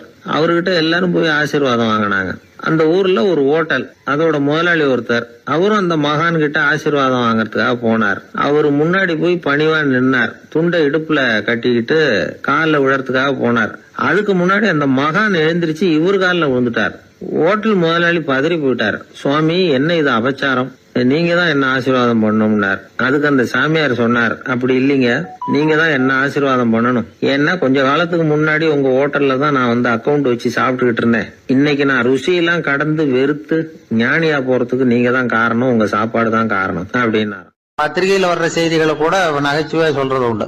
அதாவது அதை நேரடியா சொன்னா வானொலியில அனுமதிக்க மாட்டாங்க சில விஷயங்களை. அது சின்னாருக்கு கௌரவ குறைச்சல், அது வேடிக்கை கலந்து நகைச்சுவோடு சொல்லும் பொழுது அதை அனுமதிச்சிருவாங்க. அப்ப அந்த விசாரணை கமிஷன் அது இது நிறைய நடந்துகிட்டு இருந்தது. டெல்லியில இருந்து அமலாக்க பிரிவு அதிகாரிகள்லாம் வராங்க போறாங்கன்னு பத்திரிகையில அமர்க்கப்பட்ட இடம். அந்த நேரம் வந்து நான் ஒரு ரேடியோவில் ஒரு செய்தியை தயார் பண்றோம். அப்ப என்ன பண்ணேன்னா, இது மாதிரி அந்த பத்திரிகை செய்தியை வச்சுக்கிட்டே ஒரு செய்தி சொன்னோம், இன்னொரு தகவல் சொல்லி. என்னன்னா, ஒருத்தன் வந்து தமிழ்நாட்டுல ஒரு ஆள், அவன் திடீர்னு வந்து கோடீஸ்வரன் ஆயிட்டான். நேத்து வரைக்கும் சாதாரணமா இருந்தா இன்னைக்கு கோடீஸ்வரன் ஆயிட்டான். டெல்லியில இருந்து 2 அதிகாரிகள் வராங்க, எப்படி அவன் பணம் சேர்த்தான்னு கண்டுபிடிக்கிறதுக்கு. அவனை கூப்பிட்டு 2 அதிகாரிகளும் எப்படிடா பணம் சேர்த்த? நான் ஒன்னும் தப்பான வழியில பணம் சேர்க்கல சார், நான் வந்து பந்தயம் கட்டியே பணக்காரன் ஆயிட்டேன். பந்தயம் கட்டி எப்படிடா பணக்காரன் ஆக முடியும் அப்படின்னா, நீங்க நம்புங்க சார், நான் பந்தயம் கட்டி தான் பணக்காரன், தப்பான வழியில சேரல சார். பந்தயம் கட்டி எப்படிடா கோடீஸ்வரன் ஆனு அப்படின்னா, நாங்க நம்ப முடியாதுன்னு இருக்கான் விசாரிக்க வந்தவன். அப்படின்னா உங்ககிட்ட ஒரு பந்தயம் கட்டட்டுமான் இருக்கான். விசாரிக்க வந்தவன்ட்டிய என்னடா பந்தயம் அப்படின்னா, ஒண்ணுமில்ல சார், இது என் கண்ணு, இது என் பல்லு, என் கண்ணை என் பல்லாலேயே கடிக்கிறேன், எவ்வளவு பந்தயம். விசாரிக்க வந்தா 100 ரூபாய் எடுத்து வச்சான், இதை ப்ரூவ் பண்றான்னு. அப்படியே கண்ணை எடுத்துட்டான். அது பளிங்கு கண்ணு, ஏற்கனவே ஒரு கண்ணு பளிங்கு கண்ணு வச்சுனா எடுத்து கடிச்சு விட்டான். இது விசாரிக்க வந்தாலும் 100 ரூபாய் விட்டுட்டு நிக்கிறான். எப்படி பணம் சேர்த்தான்னு வந்தவன். உடனே இன்னொருத்தன், இவன்ட்ட என்னடா பேச்சு கொடுக்காரா, நம்ம பணம் தான் அங்க போயிட்டு இருக்கு, உனக்கு விசாரிக்க தெரியல, போடா நான் விசாரிக்கிறேன்னு அடுத்த வந்தான். அது நீ ஒழுங்கா சொல்றேன், எப்படிடா பணம் சேர்த்தேன் சார், நீங்க கொஞ்சம் புத்திசாலியா தெரியுது அவரை விட, நீங்களாவது நம்புங்க சார், பந்தயம் கட்டி தான் பணம் சேர்த்தேன், நான் நம்ப முடியாது அப்படின்னா உங்ககிட்ட இன்னொரு பந்தயம் கட்டட்டுமா அப்படின்றான். வேண்டாம், அவனை ஏமாத்தி விட்டேன் என்னால வேண்டான்றான். இல்ல சார், அவரு ஏமாந்தது பொய் கண்ணு, பளிங்கு கண்ணுன்னு தெரியாது, ஏமாந்துட்டார். உங்ககிட்ட பந்தயம் கட்டுறது நெஜம் கண்ணு, இந்த பக்கம் பளிங்கு கண்ணு கிடையாது, நெஜம் கண்ணு, இதை பல்லால கடிக்கிறேன் அப்படின்னா அவன் ஒரு 100 ரூபாய் எடுத்து வச்சான். இவன் அப்படியே பல்செட்டை கேட்டினான் தனியா, அப்படியே கேட்டு கடிச்சு விட்டான். அதே விட்டுட்டான். இவன் உடனே 2 பேரும், இவன்கிட்ட பேச பேச நம்ம பணம் தான் அவன்கிட்ட போயிட்டு இருக்கு, இவன் எப்படி பணம் சேர்த்தான்னு கண்டுபிடிக்கிறதுக்கு டெல்லியில இருந்து வந்திருக்கோம், மேற்கொண்டு பேசாத, பேச பேச பந்தயம் கட்டுவான். திரும்பி போறதுக்கு ரயிலுக்கு டிக்கெட் சரியா இருக்கா பாடுறான்றான். அவன் கரெக்டா எண்ணி பார்த்து கரெக்டா இருக்குப்பா, மேற்கொண்டு பேசாத, அவன்கிட்ட நம்ம போயிடுவோம், போய் நம்ம அதிகாரிகிட்ட சொல்லிடுவோம்னு சொல்லி போயிட்டு வரேன் சார் அப்படின்னு சொல்லிட்டு மரியாதை போயிட்டாங்க. போய் டெல்லியில பெரிய அதிகாரிகிட்ட போய், சார் அவன்கிட்ட வந்து விசாரிச்சு பார்த்தோம் சார், தமிழ்நாட்டுல பந்தயம் கட்டி தான் பணம் சேர்த்தேன்னு சாதிக்கிறான், எங்ககிட்ட ஒரு 200 ரூபாய் வாங்கிட்டான் சார் அப்படின்னு. அவருக்கு கோவம் வந்துட்டுது. இந்தியாவுக்கே தலைமை அதிகாரி, இதுக்காகவாடா நீங்க இருக்கீங்க, எத்தனை பேர் இருக்கீங்க உங்களை மாதிரி ஜூனியர் ஆபீசர்ஸ் நம்ம ஆபீஸ்ல இந்தியா பூரா விசாரிக்கிறதுக்கு அப்படின்னா 30 பேர் இருக்கும் சார். 30 பேருக்கு அனுபவம் பத்தாது, நான் இந்தியாவுக்கே தலைமை அதிகாரி, அனுபவம் ஜாஸ்தி, உங்களுக்கு ட்ரைனிங் கொடுக்கணும் எப்படி ஒருத்தரை விசாரிக்கிறதுன்னு. 30 பேரும் ஒரு ரூம்ல வந்து உட்காருங்க, ஒரு ஆள் போய் அந்த ஆள் தமிழ்நாட்டுல இருந்து இங்க கூப்பிட்டுட்டு வா, வர்ற வரைக்கும் அவன்கிட்ட பேசாதீங்க, பந்தயம் கட்டுவான், மெதுவா கொண்டு வந்து நிறுத்து அப்படின்னா ஒரு ஆள் வந்து ஸ்பெஷலா கூப்பிட்டு போட்டான். இது மாதிரி மேடையில நிறுத்திவிட்டு ஒரு தலைமை அதிகாரி 30 ஜூனியர் அதிகாரிகள் அவங்களுக்கு பயிற்சி கொடுக்குறாரு. இவனை பார்த்து, ஒழுங்கா சொல்லு, எப்படி பணம் சேர்த்த, நான் இந்தியாவுக்கே தலைமை அதிகாரி, என்கிட்ட உண்மையை ஒத்துக்கிட்டீங்கன்னா உன்னை அப்ரூவர் ஆக்கிடுவேன் அல்லது தண்டனையை குறைப்பேன், அந்த அதிகாரம்லாம் என்கிட்ட உண்டு, ஒழுங்கா சொல்லு அப்படிங்கிறார். அவர், சார் நீங்க இந்தியாவுக்கே தலைமை அதிகாரி, அனுபவம் ஜாஸ்தி, நீங்களாவது நம்புங்க சார், நான் பந்தயம் கட்டி தான் பணம் சேர்த்தேங்கிறான். இங்கேயே வந்து இப்படி சாதிக்கிறேன், உன்னை நம்ப முடியாதரா அப்படின்னா உங்ககிட்ட ஒரு பந்தயம் கட்டட்டுமா நானா அவர்கிட்ட போய், வேணாண்டா என் ஆளை ஏமாத்தி விட்டேன் அப்படின்னா, இல்ல சார் அவங்க ஏமாந்தது என் உடம்ப பத்தின ரகசியம், என் கண்ணு பளிங்கு கண்ணுன்னு தெரியாது, நான் பல்செட்டு கட்டியிருந்தது தெரியாது, ஏமாந்துட்டாங்க. இப்ப நான் உங்ககிட்ட கட்டுற பந்தயம் உங்க உடம்ப பத்தின ரகசியம். என் உடம்புல என்னடா ரகசியம், முதுகுல, உங்க முதுகுல 1 ரூபா அகலத்துக்கு கருப்பா ஒரு மச்சம் இருக்கு, உண்டா இல்லையானா, இல்லேன்னு தெரியும் அவருக்கு. இல்லடா நேத்து வரைக்கும் இல்ல சார், இப்ப இருக்குது மச்சம் அப்படின்னு உடனே 100 ரூபாய் எடுத்து வச்சார் அவர் தலைமை அதிகாரி. ஒரு 100 ரூபாய் வச்சு சட்டையை கட்டி காட்டுறாரு, மச்சம் இல்ல, இவன் தோத்துட்டான் இங்கிருந்து போனவன். உடனே 200 ரூபாய் எடுத்து வச்சுக்கிட்டு, தோழர்களே இப்படிதான் ஒருத்தரை விசாரிக்கணும், என்கிட்ட இவன் ஏமாந்துட்டான் பாருங்க, துருவி துருவி விசாரிக்கிறதுன்னு சொல்றாங்களே இதுதான் அப்படின்னு விளக்கம் கொடுத்தாரு. அப்போ இவன் மெதுவா ஆரம்பிச்சானா, சார் இந்த பந்தயத்துல உங்களுக்கு 200 ரூபாய் லாபம், ஆனா இதே பந்தயத்துல எனக்கு 2900 ரூபாய் லாபம் சார் அப்படின்றான். என்னடா பண்ண அப்படின்னு கேட்டிருக்காரு. உங்களுக்கு தெரியாம இந்த 30 பேர்கிட்டையும் தனித்தனியா ஒரு பந்தயம் கட்டியிருக்கேன், முப்பது பேர்கிட்ட என்னடா பந்தயம் கட்டினேன்? ஒண்ணும் இல்ல சார், உங்க எல்லாரும் முன்னாடியும் உங்க மேலதிகாரியை சட்டையை கேட்ட வைக்கிறேன், உங்களுக்கு பந்தயம் கட்டினேன். போயிட்டு பூரா எனக்கு ஒரு 2,900 ரூபாய் லாபம். அவரு பார்த்தா அதிர்ச்சி ஆயிட்டாரு. தலைமை சார் நீங்க போங்க சார் அப்படின்னு சொல்லி ஒரு ஆளை கொண்டு போய் சாரை கொண்டு போய் மரியாதையா பக்கத்து ரூம்ல விட்டாங்க. இனிமே அவர்கிட்ட யாரும் பேசாதீங்க வாங்கன்னு சொல்லிவிட்டு, அதுக்கப்புறம் தோழர்களே இவர் பேச ஆரம்பிச்சார். தோழர்களே, இனிமே யாரும் தமிழ்நாட்டு பக்கம் விசாரிக்க போகாதீங்க. நீங்க யாராவது போறதுன்னா மத்திய பிரதேசம், உத்தரப்பிரதேசம், இப்படி எத்தனையோ பிரதேசம் போயிட்டு வாங்க, தமிழ்நாட்டுக்கு மட்டும் போகாதீங்க, ஏன்னா அங்க போனா நம்ம பணத்துக்கு ஆபத்து வந்துருது அப்படின்னு சொன்னாருன்னு இந்த கதையை ரேடியோவில் சொன்னேன். இந்த கதையை உண்மை சம்பவமா சொன்னா அனுமதிச்சிருக்க மாட்டாங்க. இந்த நகைச்சுவைக்கு உள்ள மரியாதை என்னன்னா, அது ஒரு கதை மாதிரி உண்டு பண்ணி இப்படி சொன்னதும், இதுல என்ன என்னுடைய விசேஷம்னா, இந்த ஸ்கிரிப்ட வாங்கிட்டு வர சொல்லி மந்திரியினுடைய பிஏ வந்தார். ஒரு மந்திரி அப்ப இருந்தவர், அவர் பிஏ அடிக்கடி வருவார். வந்து இந்த போன நேற்று முந்தா நாள் ரேடியோவில் சொன்ன அந்த இன்னொரு தகவல் காப்பி ஒண்ணு வாங்கிட்டு வா அப்படி இப்படின்னு கூப்பிடுவார். மேடையில பேசுறதுக்கு எங்களுக்கு தேவை, உபயோகப்படும்னு கேட்பார். அவரு இந்த நிகழ்ச்சி வந்தப்போ உடனே அன்னைக்கு வந்துட்டார் அந்த பிஏ. இன்னைக்கு காலையில சொன்னீங்களே சார், மந்திரி கேட்கிறாரு மேடையில பேசுறதுக்கு அப்படின்னு. நான் அப்பதான் ஆச்சரியப்பட்டேன். பாருங்க, இந்த நகைச்சுவைக்கு உள்ள மரியாதை அவரே கேட்கிறார். சொல்லப்பட்டதே அவரை பத்தி தாங்கிறது தெரியாம அவரே எப்படி சொல்ல, அதுதான் சிரிப்புக்குள்ள மரியாதைங்கிறது. அது யாரை பத்தி சொல்றோமோ அவருக்கு தெரியாம கூட சொல்லலாம் அதை. அப்படி இது உண்மையில நடந்த சம்பவம். அந்த அமைச்சர் இப்ப இல்ல, உயிரோட எல்லாம் இருந்து வாங்கிட்டு இருந்தார். கிராமத்துல ஒருத்தன் வந்து தன்னுடைய நகங்களை வெட்டிக்கிட்டு இருந்தான். வெட்டி முடிச்சதும் ஒரு வயசானவர் அவனை பார்த்து, அதையெல்லாம் அடுத்தவன் கண்ணில் படுறது மாதிரி போட்டுறாதப்பா, ஆபத்துன்னார். என்ன ஆபத்துன்னு கேட்டான் இவன். எவனாவது பில்லி சூனியம் வைக்கிறவன் எடுத்துட்டு போயிட போறான் அப்படின்னாரு அவர். வேண்டாத ஒருத்தனுக்கு ஏதாவது கெடுதல் பண்ணணும்னா உடனே மந்திரவாதியை தேடி போறது உண்டு. மந்திரவாதி என்ன பண்ணுவாருன்னா, யாருக்கு சூன்யம் வைக்கணுமோ அவனோட காலடி மண்ணு, முடி, நகம் இதையெல்லாம் அவனுக்கு தெரியாம எடுத்துட்டு வா அப்படிம்பார். இது மட்டும் இல்ல, அழுக்கு துணி, வேறு மனித உருவம் மாதிரி செய்யப்பட்ட பொம்மை, இதெல்லாம் கூட மந்திரவாதிகள் பயன்படுத்துறது உண்டு. இதெல்லாம் ஏமாத்து வேலை. மனிதனுடைய முடி, நகம் இதெல்லாம் வெட்ட வெட்ட வளருது இல்லையா, அதனால அதுக்குள்ள உயிர் இருக்கிறதாக ஆதி மனிதர்கள் நம்பி இருப்பாங்க. அதனால மனுஷங்கிட்ட இருந்து அதெல்லாம் பிரிக்கப்பட்ட பிறகும் கூட அதுகளுக்கும் அந்த மனுஷனுக்கும் தொடர்பு இருக்கிறதாக அவங்க நம்பினாங்க. அந்த நம்பிக்கை தொடர்ந்து வந்து அதோட விளைவாதான் இன்னைக்கு மந்திரவாதிகள் நகத்தையும் முடியையும் எடுக்கிறாங்க. அந்த நகத்துக்கும் முடிக்கும் ஒரு பாதிப்பு உண்டாக்குனா அது சம்பந்தப்பட்டவனுக்கு போய் சேரும் அப்படிங்கறது அவங்க நினைப்பு. அவ்வளவுதான் விஷயம். இது மாதிரி நம்பிக்கைகள் தான் இன்னைக்கு நகம், முடி இதையெல்லாம் மத்தவங்க கண்ணுல படும்படி போடக்கூடாது அப்படிங்கிற வழக்கத்தை உண்டாக்கி விட்டுது. ஒருத்தர் பேரு என்னன்னு கேட்டு தெரிஞ்சுட்டு போய் அந்த பேரை வச்சு அவனோட ராசி பலனை கணிச்சு அவனுக்கு ஏற்பட இருக்கிற கெட்ட நேரத்துல அவனுக்கு சூன்யம் வச்சா அது உடனே பலிக்கும் அப்படின்னு ஒரு நம்பிக்கை. அது மட்டும் இல்ல, சூன்ய தகட்டுல பேரை எழுதி புதைக்கிறதும் உண்டு. இதனாலதான் பெண்கள் வந்து கணவன் பேரை சொல்லாத பழக்கம் ஏற்பட்டுதான். அதாவது பேரை கேட்டுக்கிட்டு போய் ஏதாவது கெடுதல் பண்ணிவிட்டா என்ன பண்றது அப்படிங்கிற பயம். அப்படி ஆரம்பிச்ச பழக்கம்தான் இன்னைக்கு ஏதோ மரியாதைக்காக கணவன் பேரை வந்து பிறர் முன்னிலையில சொல்றது இல்லை அப்படிங்கறது மாதிரி ஆயிட்டுது. மந்திரவாதிகள் நம்ம ஊர்ல மட்டும்தான் இருக்கிறாங்கன்னு நினைக்காதீங்க, உலகம் பூரா உண்டு. பிசி தீவில் வாழக்கூடிய மக்கள் என்ன செய்வாங்களாம் தெரியுமா? இது மாதிரி மாந்திரீகம், செய்வன, பில்லி, சூனியம் இதெல்லாம் தங்களை பாதிக்காம இருக்கிறதுக்காக வீட்டை சுத்தி அகழி வெட்டி அதுல தண்ணீரை வந்து நிரப்பி வச்சிருவாங்களாம். ஆஸ்திரேலியாவில் இருக்கக்கூடிய பழங்குடி மக்கள் கிட்ட ஒரு பழக்கம், ஏதாவது பழங்கள் சாப்பிட்டா அதோட விதைய தண்ணீர்லயோ அல்லது ஆத்துலயோ போட்டுருவாங்களாம். வெளியில போட்டுட்டா அதை எடுத்து செய்வினைக்கு பயன்படுத்திடுவாங்க அப்படிங்கிற பயம். இது மாதிரி உலகம் பூராவும் செய்வினையின் மூலம் அடுத்தவங்களுக்கு பாதிப்பை உண்டு பண்ண முடியும் அப்படிங்கிற நம்பிக்கை இருக்கத்தான் செய்யுது. பொதுவா எல்லா ஊர்லயுமே நகம், முடி, காலடி மண்ணு, மனித உருவ பொம்மை இததான் மந்திரவாதிகள் பயன்படுத்துறாங்களாம். இந்த பில்லி, சூனியம், செய்வினை இதுல இருக்கிற உண்மை என்ன தெரியுமா? நகமோ முடியோ எதையும் செய்யறது இல்ல, சம்பந்தப்பட்டவனுக்கு ஏற்படுற பயம் இருக்கு பாருங்க, அதுதான் பாதிக்கும். இது மனநிலையை பொறுத்த விஷயம், வேற விஞ்ஞான ரீதியான பாதிப்பு இதுல வந்து எதுவும் கிடையாது. நம்ம ஊர்ல ஏற்பட்ட பகுத்தறிவு சிந்தனைகள், மூட நம்பிக்கைகளை எவ்வளவோ குறைச்சிருக்குது. இருந்தாலும் ஏமாந்து போறவங்க இன்னும் இருந்துகிட்டு தான் இருக்கிறாங்க. இந்த காலத்துல சின்ன குழந்தைகளை கூட ஏமாத்துறது கஷ்டம். ஒரு குழந்தை கேட்டுதான், ஏன்பா பிரார்த்தனை பண்ணுனா நமக்கு எல்லாம் கிடைக்குமா அப்படின்னு தான். ஓ கிடைக்குமே அப்படின்னாராம் அப்பா. நீ வச்சிருக்கிறிய பேனா அது கூட கிடைக்குமா அப்படின்னு கேட்டுதான் குழந்தை. ஓ கிடைக்கும் அப்படின்னாராம்.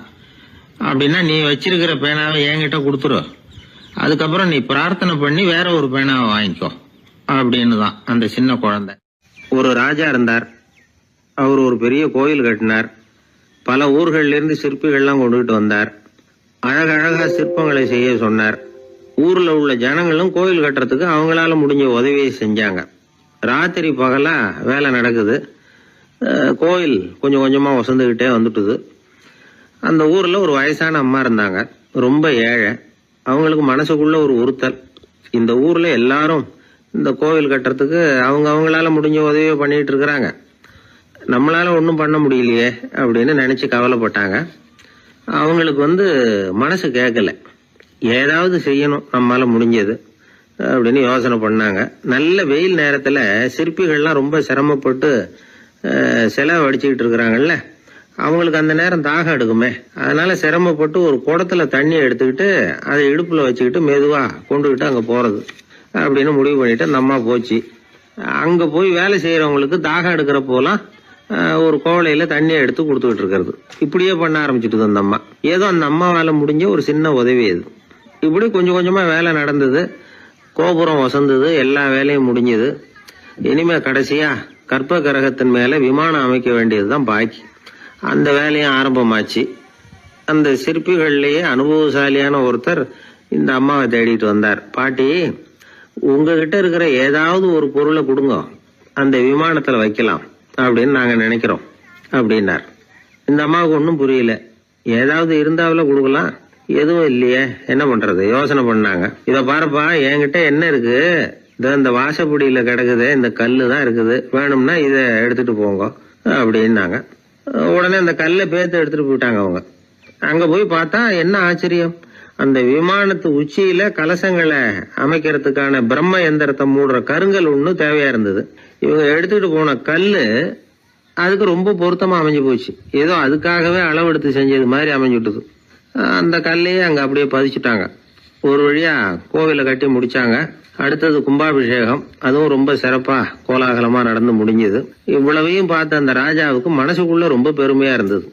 இவ்வளவு பெருசா இந்த கோவில் உருவாகிறதுக்கும் இவ்வளவு சிறப்பா இந்த விழா நடக்கிறதுக்கும் நாம தானே காரணம் அப்படின்னு மனசுக்குள்ள நினைச்சுக்கிட்டார். இப்படி நினைச்சுக்கிட்டே அன்னைக்கு ராத்திரி அரண்மனையில படுத்து தூங்கினார்.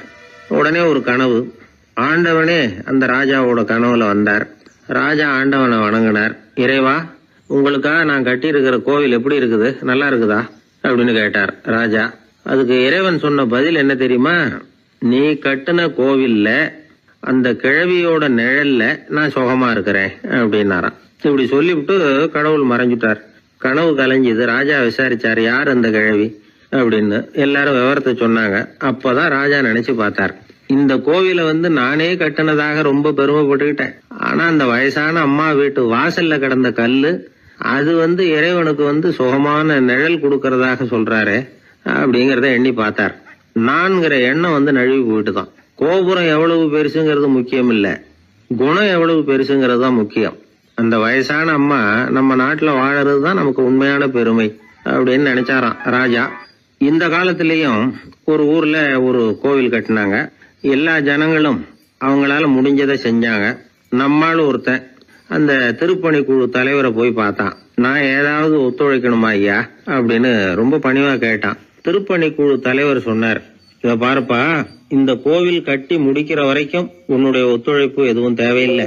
கட்டி முடிச்சு கும்பாபிஷேகம் ஆனதுக்கு அப்புறம் தான் உன்னுடைய ஒத்துழைப்பு ரொம்ப அவசியம் அப்படின்னார். அதுக்கப்புறம் நான் என்ன செய்யணும் சொல்லுங்கன்னா, இவன் இந்த சாமி சிலையை நீ திருடிட்டு போகாம இருக்கணும், அவ்வளவுதான் அப்படின்னாராம் அவர். ஆங்கிலேய ஆட்சி இந்தியாவில நடந்துகிட்டு இருந்த காலம்.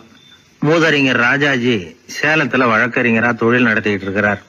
அவர் ஒரு சமயம் தன்கிட்ட வேலை செஞ்சுக்கிட்டு இருந்த பணியாளர் ஒருத்தரை கூப்பிட்டார்.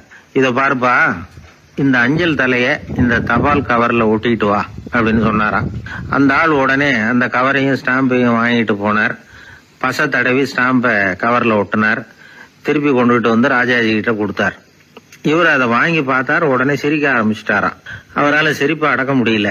அந்த பணியாளரை பார்த்து, ஏன்பா, நாங்க எல்லாரும் எவ்வளவோ பாடுபட்டு முயற்சி பண்ணி போராடிட்டு வர்றோம், ஆனா எங்களால முடியல, எங்களால முடியாத அந்த காரியத்தை நீ ஒரு நிமிஷத்துல செஞ்சுட்டியே அப்படின்னு சொல்லிவிட்டு மறுபடியும் சிரிச்சாராம்.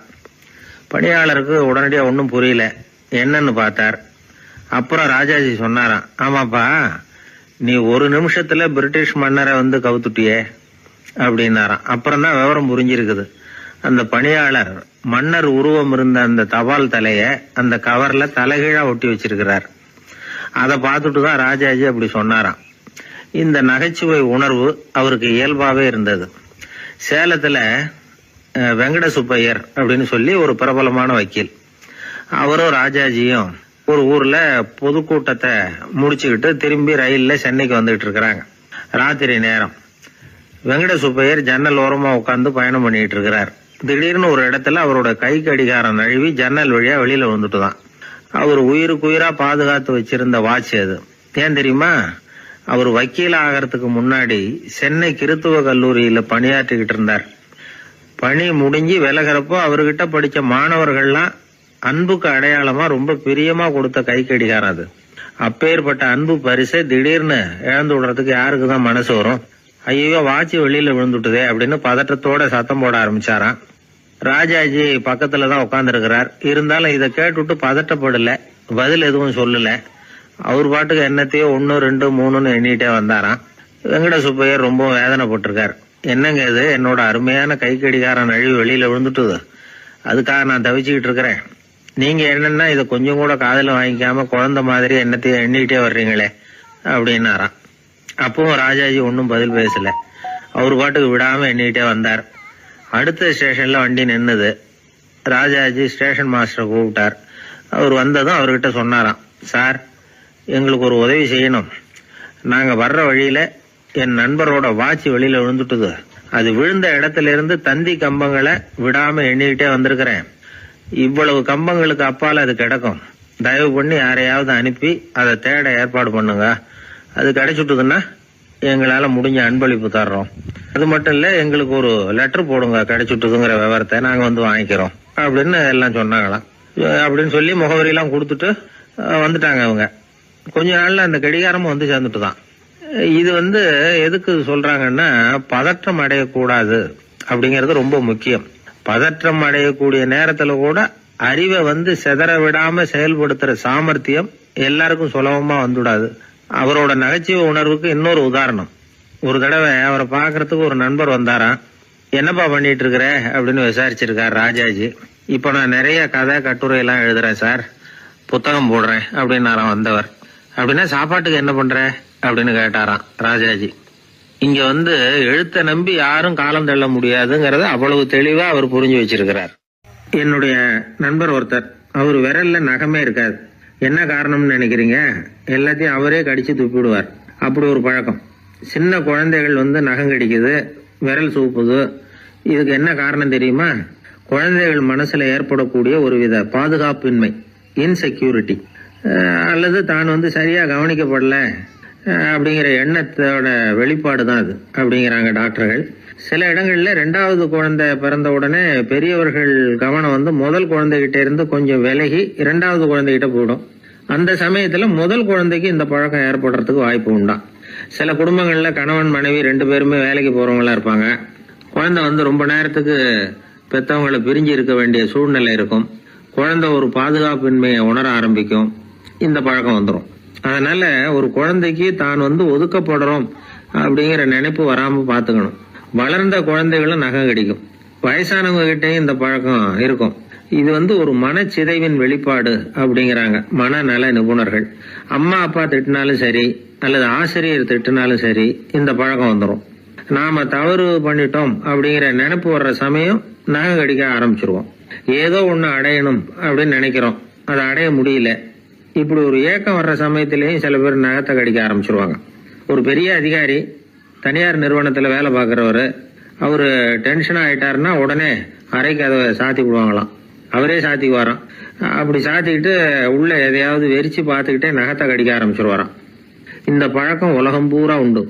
நகம் கடிக்கிறவங்களை அந்த பழக்கத்திலிருந்து மீட்கிறதுக்கு என்ன வழி அப்படின்னு லண்டன்ல உள்ள அழகியல் நிறுவன நிபுணர்கள் யோசனை பண்ணி பார்த்திருக்கிறாங்க. சில ஆய்வுகள் பண்ணி பார்த்தாங்களாம். அவங்க என்ன பண்ணாங்க தெரியுமா? நகம் கடிக்கிற பழக்கம் உள்ளவங்களை எல்லாம் தேடி பிடிச்சாங்க. அவங்களையெல்லாம் 3 பிரிவா பிரிச்சுக்கிட்டாங்க. ஒரு பிரிவு கிட்ட என்ன சொன்னாங்கன்னா, உங்களுக்கு நகத்தை கடிக்கணுங்கிற நினைப்பு வர்றப்போவெல்லாம் டைரி எழுத ஆரம்பிச்சிருங்க அப்படின்னாங்களாம்.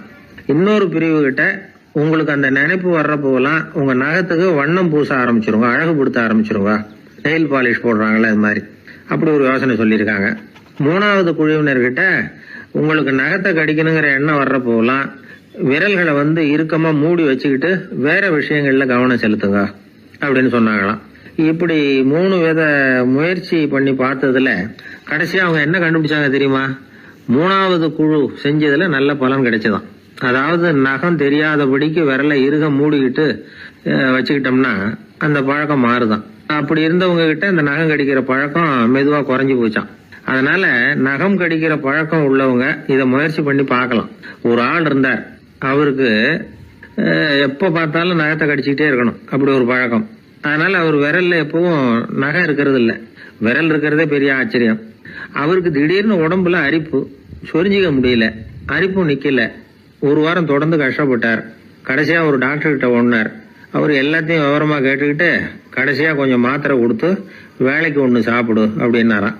இந்த மாத்திரை எதுக்கு டாக்டர்? அரிப்பு நிக்கிறதுக்கா அப்படின்னாராம். இல்ல நகம் வளர்றதுக்காக அப்படின்னாராம் இந்த டாக்டர். ஒரு கோவில்ல ஆன்மீக சொற்பொழிவு நடந்துகிட்டு இருக்குது. ஒரு பெரியவர் பேசிக்கிட்டு இருக்கார்.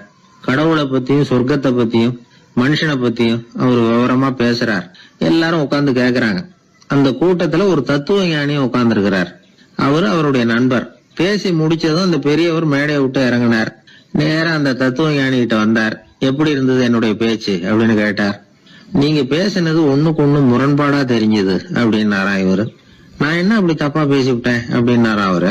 கடவுளை நம்புகிறவன் சொர்க்கத்துக்கு போவான்னு சொன்னீங்க, அப்புறம் நல்ல விதமா வாழறவன் சொர்க்கத்துக்கு போவான்னு சொன்னீங்க அப்படின்னாராம். இதுல என்ன முரண்பாடுன்னு கேட்டிருக்காரு அவர். இதுலதான் முரண்பாடு தெரியுது எனக்கு. அதாவது இங்க ஒருத்தன் எல்லா தப்பும் பண்ணிட்டு இருக்கிறான், அவன் கடவுளை நம்பினான்னா அவன் சொர்க்கத்துக்கு போவானா? இது என்னுடைய முதல் கேள்வி. இல்லைன்னா ஒருத்தன் எந்த தப்பும் பண்ணல, ரொம்ப ஒழுங்கா வாழ்ந்துகிட்டு இருக்கிறான், ஆனா அவன் கடவுளை நம்பல, அவன் என்ன நரகத்துக்கு தான் போவானா? கடவுள் நம்பிக்கை உள்ள ஒரு திருடன் என்ன ஆவான், எங்க போவான்? கடவுள் நம்பிக்கையே இல்லாத ஒரு நல்லவன் என்ன ஆவான், எங்க போவான்? ஒருத்தன் இங்க கடவுள் நம்பிக்கையோட வாழறது முக்கியமா அல்லது நல்லவனா வாழறது முக்கியமா?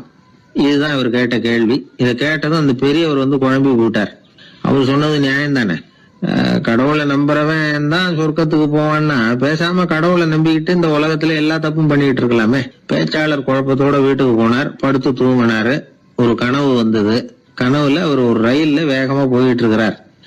எதிரில் உட்கார்ந்து இருக்கிறவரை பார்த்து நாம இப்ப எங்க போறோம்னு கேட்டார். சொர்க்கத்துக்கு போயிட்டு இருக்கிறோம் அப்படின்னாங்களாம். ரயில் போய் நின்னுது. இவர் இறங்கினார்.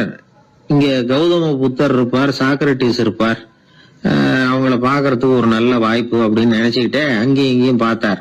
அங்க யாருமே இல்ல. ஒரே பாலைவனம் மாதிரி இருக்குது. பச்சை இல்ல, பசுமை இல்ல, பூக்கள் இல்ல, மரம்லாம் மொட்டையா நிக்குது. எலும்பும் தோலுமா சில முனிவர்கள் அங்கேயும் இங்கேயுமா உட்கார்ந்து இருக்கிறாங்க. இவர் அவங்க கிட்ட போய் இந்த புத்தர், சாக்ரட்டிஸ் இவங்க எல்லாம் எங்க இருக்கிறாங்கன்னு கேட்டாராம். அப்படி யாரும் இங்க இல்லையே, அவங்க எல்லாம் யாரு அப்படின்னு திருப்பி கேட்டிருக்கிறாங்க. இவருக்கு அதிர்ச்சியா போச்சு. அப்படின்னா அவங்க எங்க போயிருப்பாங்க? உடனே ரயில் நிலையத்துக்கு ஓடி வந்தார். அப்பதான் நரகத்துக்கு ஒரு ரயில் புறப்பட்டுக்கிட்டு இருந்தது. அங்க இருந்து அதுல ஏறி உட்கார்ந்தார். ரயில் வேகமா போச்சு. நரகம் நெருங்க நெருங்க காற்று குளிர்ச்சியா வீச ஆரம்பிச்சுதான். வெளியில பசுமையா இருந்துதான். அழகான மலர்கள், அழகான நீர்நிலைகள், நந்தவனங்கள், ரொம்ப அருமையா இருக்குது. ரொம்ப அங்க இருந்தவங்க எல்லாம் ரொம்ப மகிழ்ச்சியா உல்லாசமா வேற இருந்திருக்கிறாங்க. எங்க பார்த்தாலும் ஆடல் பாடல் உற்சாகம். இவரு ரயில விட்டு இறங்கினார். அவருக்கு சந்தேகம், இதுவா நரகம் அப்படின்னு விசாரிச்சிருக்காரு. ஆமா இதுதான் நரகம்னாங்களாம். எனக்கு ஒரு சந்தேகம் இருக்காரு. என்னன்னு கேட்டிருக்காங்க. கௌதம புத்தரும் சாக்ரட்டிஸும் லாவோஸும் இவங்க மாதிரி இன்னும் பல பேரும் கடவுள் நம்பிக்கை இல்லாதவங்க, அவங்க எல்லாம் இங்க இருக்கிறாங்களா அப்படிங்கறதுதான் என்னுடைய சந்தேகம் அப்படின்னாராம். இப்ப அவங்க சொல்லியிருக்கிறாங்க, இப்ப நீங்க பாக்குறீங்களே பசுமையும் பச்சை பயிர்களும் ஆடல் பாடல்களும் அழகிய மலர்களும், இது எல்லாமே கௌதம புத்தரும் சாக்ரட்டிஸும் அது மாதிரி மகான்களும் இங்க வர ஆரம்பிச்ச பிறகுதான் உண்டாக ஆரம்பிச்சது. இந்த பிரதேசத்தை அவங்க அப்படியே மாத்திவிட்டாங்க. இப்போலாம் இங்க இருக்கிறவங்க யாரும் சொர்க்கத்துக்கு போறதுக்கே ஆசைப்படுறது இல்ல அப்படின்னாங்களாம். இந்த அதிர்ச்சியிலேயே அந்த பெரியவர் கனவு கலைஞ்சி முடிச்சுக்கிட்டார். இதுல இருக்கிற கருத்து என்னன்னா, நல்லவர்கள் எங்க இருக்கிறாங்களோ அந்த இடத்துக்கு பேர் தான் சொர்க்கம், சொர்க்கம் நரகம்ங்கிறதெல்லாம் ஆன்மீக பண்புகள், அவ்வளவுதான். ஒரு ஊர்ல 2 இணைபிரியாத நண்பர்கள். ஒருத்தன் கேட்டான், இப்ப கடவுள் நம்ம முன்னாடி வந்து உங்க 2 பேர்ல யாராவது ஒருத்தர் மட்டும் என்னோட சொர்க்கத்துக்கு வரலாம் அப்படின்னு கூப்பிட்டா நீ என்ன சொல்லுவேன்னு கேட்டானா.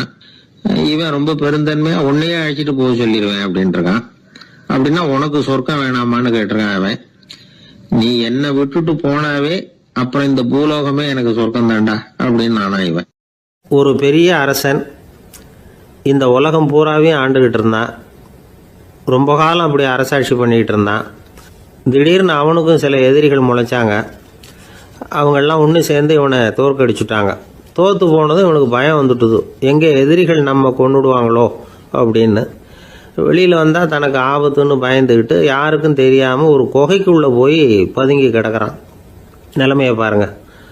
முதல் நாள் வந்து அரண்மனையில் அதிகாரம் பண்ணிக்கிட்டு இருந்தவன் மறுநாள் வந்து குகையில் பயந்து போய் பதுங்கி கிடக்கிறான். ராத்திரி நேரம் வந்தது, பசி வயத்தை கிள்ளுது, பிச்சை எடுத்து சாப்பிட வேண்டிய நிலைமை. பிச்சை எடுக்கிறதுக்கு பாத்திரம் வேணுமே, என்ன பண்ணுறது அப்படின்னு அங்கேயும் இங்கேயும் பார்க்குறான். ஒரு மூலையில் யாரோ விட்டுட்டு போன ஒரு ஓடு கிடக்குது. அதை எடுத்துக்கிட்டு புறப்பட்டான். இருட்டில் வழி புரியல. ஏதோ ஒரு யூகத்தில் காலை மெதுவாக எடுத்து வச்சு நடந்து போயிட்டு இருக்கிறான். வழியில் ஒரு கருப்பு நாய் படுத்து கிடந்தது. இருட்டில் அவன் இது கண்ணுக்கு சரியாக தெரியல. அவனுக்கு தவறி போய் காலை வச்சுட்டான் அது மேலே. நாய் சும்மா இருக்குமா, வள்ளுன்னு விழுந்து கடிச்சு விட்டுது. காலை பார்க்குறான், காலத்தையும் நினச்சி பார்க்குறான். அரண்மனையில் வந்து வீரக்கழல் அணிந்த காலை உடைய மன்னா அப்படின்னு புகழ்வாங்களே புலவர்கள்லாம். ஆனால் அது இன்னைக்கு நாய் கடித்த காலம் ஆயிட்டுதே அப்படின்னு நினைக்கிறான். அது மட்டும் இல்லை, முன்னாடியெல்லாம் பொற்கிண்ணங்களில் தான் அவன் சாப்பிடுவான். ஆனால் இப்போது உடஞ்சி போன ஓட்டு, அது ஓட்டை வந்து கையில் வச்சுக்கிட்டு நிற்கிறான். அதில் ஏதாவது யாராவது சாப்பாடு போடுவாங்களான்னு.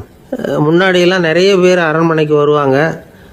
அரசருக்கு காணிக்கைன்னு சொல்லி இவன் காலடியில் கொண்டாந்து கொட்டுவாங்க.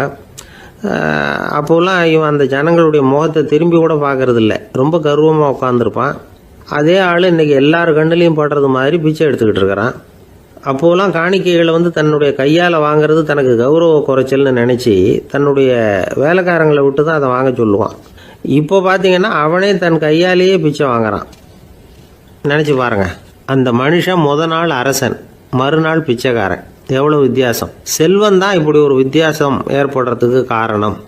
அப்படிப்பட்ட செல்வம் வாழ்க்கையை நடத்துறதுக்கு நமக்கு தேவைதான். ஆனால் அதையே நாம் அடைய வேண்டிய பயனாக நினைக்கிறோம் பாருங்கள், அதுதான் வேடிக்கை. இதை வந்து நம்மாழ்வார் அழகாக ஒரு பாசுரத்தில் சொல்கிறார். ஒரு நாயகமாய் ஓட உலகுடன் ஆண்டவர், கருணாய் கவர்ந்த காலர், சிதைகிய பானையர், பெருநாடு காண இம்மையிலே பிச்சைதாம் கொள்வர், திருநாரணன் தாழ் காலம் பெற சிந்தித்து உய்மினோ அப்படிங்கிறார் நம்மாழ்வார். ஒரு பெரிய பணக்காரர் ஒரு துறவிகிட்ட போய், சாமி என்கிட்ட நிறைய பணம் இருக்குது, இருந்தாலும் நிம்மதி இல்லை, என்னால் நிம்மதியாக இருக்க முடியல, என்ன காரணம்னு கேட்டாராம். உடனே அந்த துறவி இதுக்கு நேரடியாக பதில் சொல்லாமல் பக்கத்தில் நின்றுக்கிட்டு இருந்த ஒரு குழந்தைய கூப்பிட்டார். அது ஓடியாந்தது. ஒரு ஆப்பிள் பழத்தை எடுத்து அது கையில் கொடுத்தார். அதை வாங்கிக்கிட்டு குழந்தை சிரிச்சுது. இன்னொரு பழத்தை எடுத்து கொடுத்தார். அதை இன்னொரு கையில் வாங்கிட்டு சிரிச்சுது.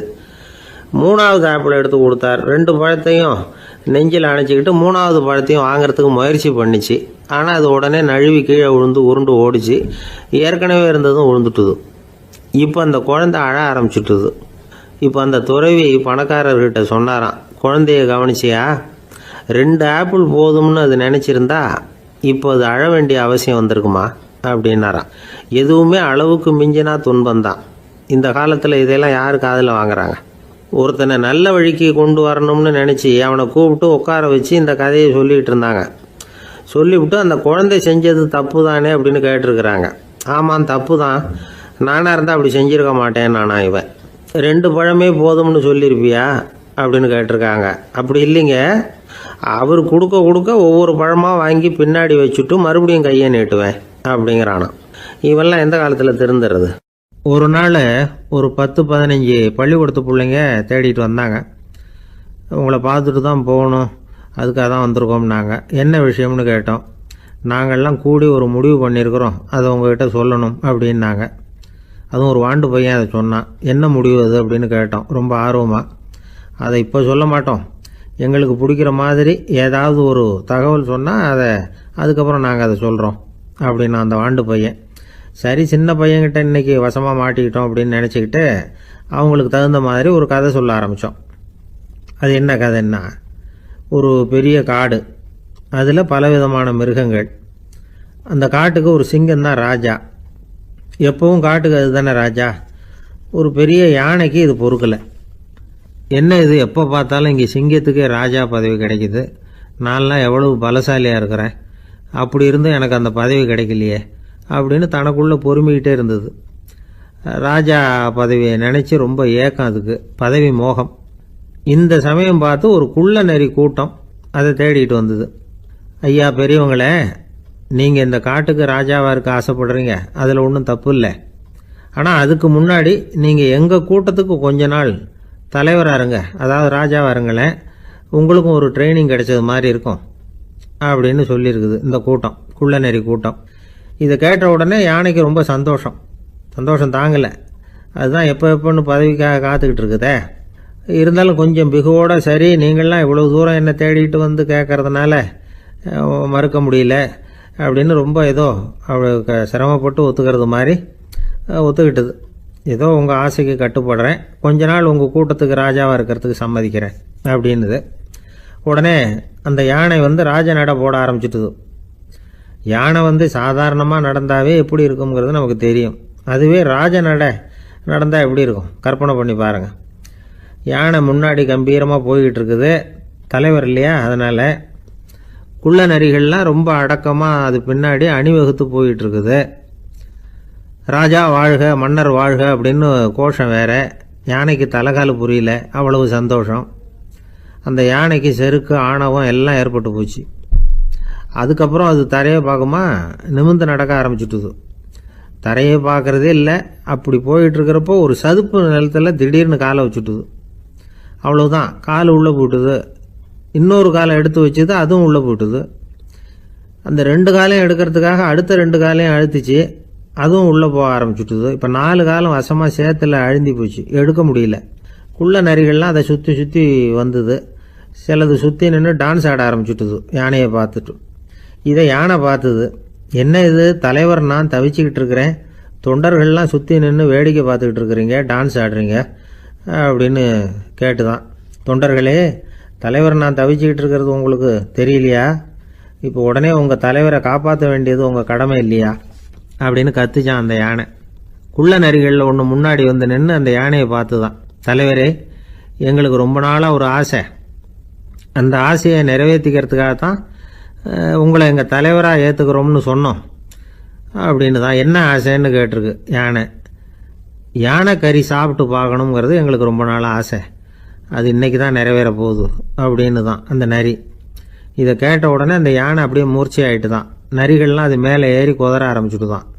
பதவி மேலே இருந்த பேராசை அந்த பலசாலியான யானையையே மாட்டி விட்டுட்டுது பார்த்தீங்களா அப்படின்னு சொல்லி முடித்தோம் இந்த கதையை அந்த சின்ன பிள்ளைங்கக்கிட்ட.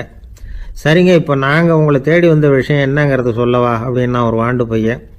சீக்கிரம் சொல்லு தம்பி, சஸ்பென்ஸ் தாங்கலை அப்படின்னோம். அவன் மெதுவாக எங்களை பார்த்து சொல்கிறான், எங்களுக்கு கொஞ்ச நாள் நீங்கள் தலைவராக இருந்தால் தேவலை அப்படின்னா. ஒரு ஊரில் ஒரு கோயில் இருந்தது, ரொம்ப பழைய கோயில். உள்ளே போகிறதுக்கே பயமாக இருக்கும், எந்த நேரத்தில் இடிஞ்சு விழுந்துருமோ அப்படிங்கிற பயம். அப்படி இருந்ததுனால யாரும் துணிஞ்சு சாமி கும்பிடுறதுக்கு அங்கே போகிறதில்ல. கோயிலுக்கு வர்ற கூட்டம் கொஞ்சம் கொஞ்சமாக குறைய ஆரம்பிச்சுட்டுது. கோயில் நிர்வாகிகள் எல்லாரும் கூடி உட்காந்து பேசினாங்க, என்ன பண்ணலாம்னு யோசனை பண்ணாங்க. எந்த இடம் மோசமாக இருக்கோ அந்த இடத்த பழுது பார்த்தாங்க. அங்கே இங்கே வர்ணத்தை பூசி கொஞ்சம் அழகுபடுத்தி பார்த்தாங்க. ஏதோ இந்த ஊரில் கோயில்னு ஒன்று இருக்குது, அது மக்களுக்கு தெரியணும் அப்படிங்கிறதுக்காக தான் இப்படிலாம் பண்ணாங்க. இருந்தாலும் கோவில் இருக்கிற நிலைமை மக்களுக்கு தெரியும், அதனால் அங்கே வர்றது குறைச்சிக்கிட்டாங்க அவங்க. ஒரு கட்டத்தில் யாருமே வர்றதில்லை, நிலைமை அந்த அளவுக்கு ஆயிட்டுது. மறுபடியும் கோவில் நிர்வாகிகள் கூட்டம் நடந்தது. இந்த கூட்டம் கூட கோயிலுக்கு உள்ளே நடக்கலை, இடிஞ்சு விழுந்துருமோங்கிற பயம். அதனால் வெளியில தான் உட்காந்து கூட்டத்தை நடத்தினாங்க. ஏன்னா உள்ளே போகிறதுக்கு அவங்களுக்கும் துணிச்சல் கிடையாது, எந்த நேரமும் விழுந்துரும் போல இருந்தது அது. அது வழியாக போகிறவங்க கூட வேகமாக அந்த இடத்த கடந்து போக ஆரம்பிச்சிட்டாங்க. கோவில் நிர்வாகிகள் வெளியில் உட்காந்து கூட்டம் போட்டாங்க இல்லையா, அந்த கூட்டத்தில் 4 தீர்மானங்களை நிறைவேற்றினாங்க.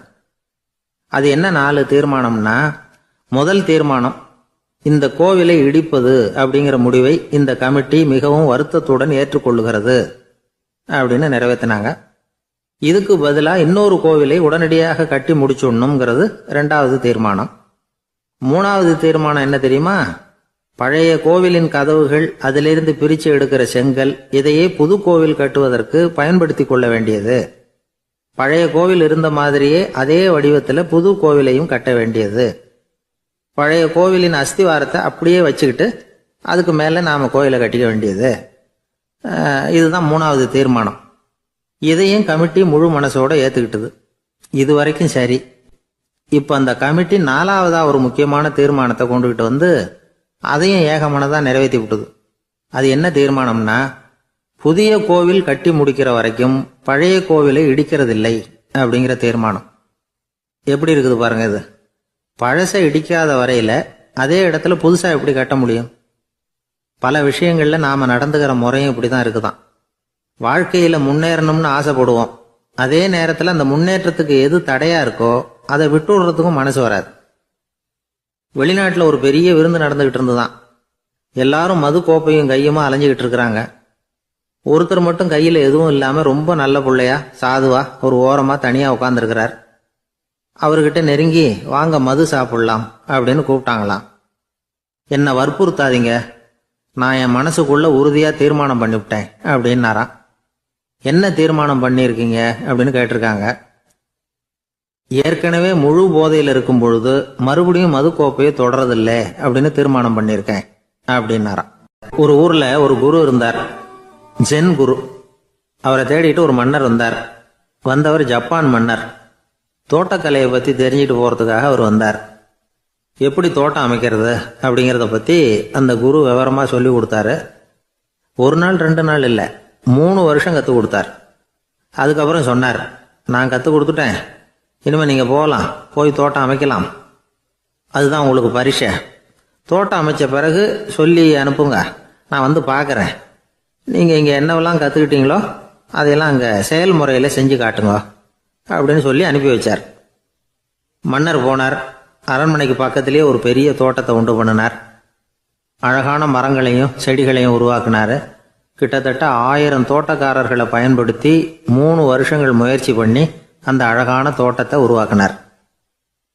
குரு கிட்ட இருந்து செய்தி வந்தது, நாளைக்கு வந்து தோட்டத்தை பார்க்குறேன் அப்படின்னு. மன்னர் உடனே சுறுசுறுப்பாயிட்டார். முதல் நாளே தோட்டத்தை சுத்தப்படுத்தினார். ராத்திரி பூரா யாரும் தூங்கலை. எல்லாருக்கும் தோட்டத்தை ஒழுங்குபடுத்துகிற வேலை. அது அந்தந்த இடத்துல ஒழுங்காக இருக்குதா அப்படின்னு சரி பார்த்தாங்க. ஒரு தவறும் இல்லாத வகையில் அதை ஒழுங்குபடுத்தினாங்க. மறுநாள் குரு வந்தார், தோட்டத்தை பார்த்தார். அவருக்கு கோபம் வந்துட்டுது. மன்னருக்கு ஆச்சரியம், எப்பவும் சிரிச்சுக்கிட்டே இருக்கிறவர் இப்போ இப்படி இருக்கிறாரு அப்படின்னு. மெதுவாக குரு கிட்ட போய் எல்லாம் சரியாக தானே இருக்குது அப்படின்னார். எல்லாம் சரிதான், ஆனாலும் எங்கே அந்த பொன்னிற காற்று அப்படின்னார். உதிர்ந்த இலைகள், பொன் மஞ்சள் நிற இலைகள் காற்றில் அப்படி புரண்டு ஓடுவதை நான் பார்க்க முடியவில்லையே அப்படின்னாராம். அது இல்லாமல் இந்த தோட்டம் உயிரோட்டம் உள்ளதா இருக்காது. இதில் பாடல் இல்லை, ஆடல் இல்லை, அதெல்லாம் இல்லாமல் இந்த தோட்டம் ரொம்பவும் செயற்கையாக தெரியுதேன்னாராம். மன்னர் இப்போதான் யோசனை பண்ணார். கீழே கிடந்த காஞ்சி போன இலைகள் மட்டும் இல்லை, மரத்தில் இருந்த காஞ்சி போன இலைகளையும் அப்புறப்படுத்தி சுத்தமாக வச்சிருக்கிறார். இறப்பும் வாழ்க்கையினுடைய ஒரு பகுதி தான். மரணம்ங்கிறது வாழ்க்கைக்கு எதிரானது அல்ல, அதை நிரப்பும் ஒரு பகுதி தான் அது. மரணம் இல்லையில் வாழ்க்கையே இல்லை அப்படிங்கிறது பெரியவங்க கருத்து. இப்போ அந்த தோட்டம் அழகாக தான் இருக்குது, இருந்தாலும் அது ஒரு ஓவியம் மாதிரி உயிர் இல்லாமல் இருக்கு. குரு ஒரு வாளியை கையில் எடுத்துக்கிட்டார். தோட்டத்தை விட்டு வெளியில் போனார். ஏற்கனவே வீசி எறிந்த அந்த சருகுகளை எல்லாம் அள்ளி கொண்டுகிட்டு வந்தார். உள்ள எல்லா இடங்கள்லையும் அதை வீசினார். உடனே காற்று அந்த காய்ந்த சருகுகளையும் பழுத்த இலைகளையும் அசைக்க ஆரம்பிச்சுட்டுது. இப்போ அங்கே சலசல சத்தம், சங்கீதம், இலைகளின் நடனம், ஓவியம் மாதிரி இருந்த அந்த தோட்டத்துக்கு இப்போ உயிர் வந்துட்டுது. இதுதான் அந்த பொன்னான காற்று அப்படின்னாராம் குரு. மன்னருக்கு புரிஞ்சுது. மிகப்பெரிய ஜென் கேள்வி ஒன்று உண்டு. உம்மான் அப்படிங்கிற ஒரு பெரிய குருவை பார்த்து துறவி ஒருத்தர் கேட்டாராம், இலைகள் எல்லாம் கீழே விழுந்து மரங்கள் மொட்டையாக இருக்கும் பொழுது என்ன நடக்கும்? இதுதான் கேள்வி. இதுக்கு உம்மான் சொன்ன பதில் பொன்னான காற்று, தி கோல்டன் விண்ட் அப்படின்னாராம். இதுக்கு என்ன விளக்கம்னா, உன்னுடைய எண்ணங்கள் எல்லாம் உன்னுடைய மனசிலிருந்து கீழே விழுந்து உனது உள்ளுணர்வானது மொட்டையாக நிற்கும் நிலைதான் அது. உனது வேர்களின் அருகில் காற்று வீசுகிறது. எல்லா எண்ணங்களும் உன்னிலிருந்து வெகு தூரத்துக்கு புரண்டு கொண்டே சென்று விடுகிறது.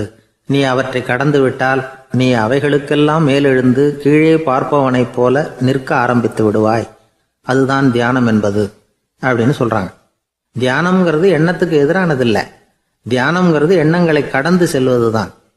அதுக்கப்புறம் நாம பொன்னிற காற்றுல ஆட ஆரம்பிச்சிருவோம். இதுதான் பெரியவர்கள் சொல்றது. என்கிட்ட ஒருத்தர் தோட்டம் அமைக்கணும்னு யோசனை கேட்டு வந்தார். எல்லாம் சொல்லி கொடுத்தேன்.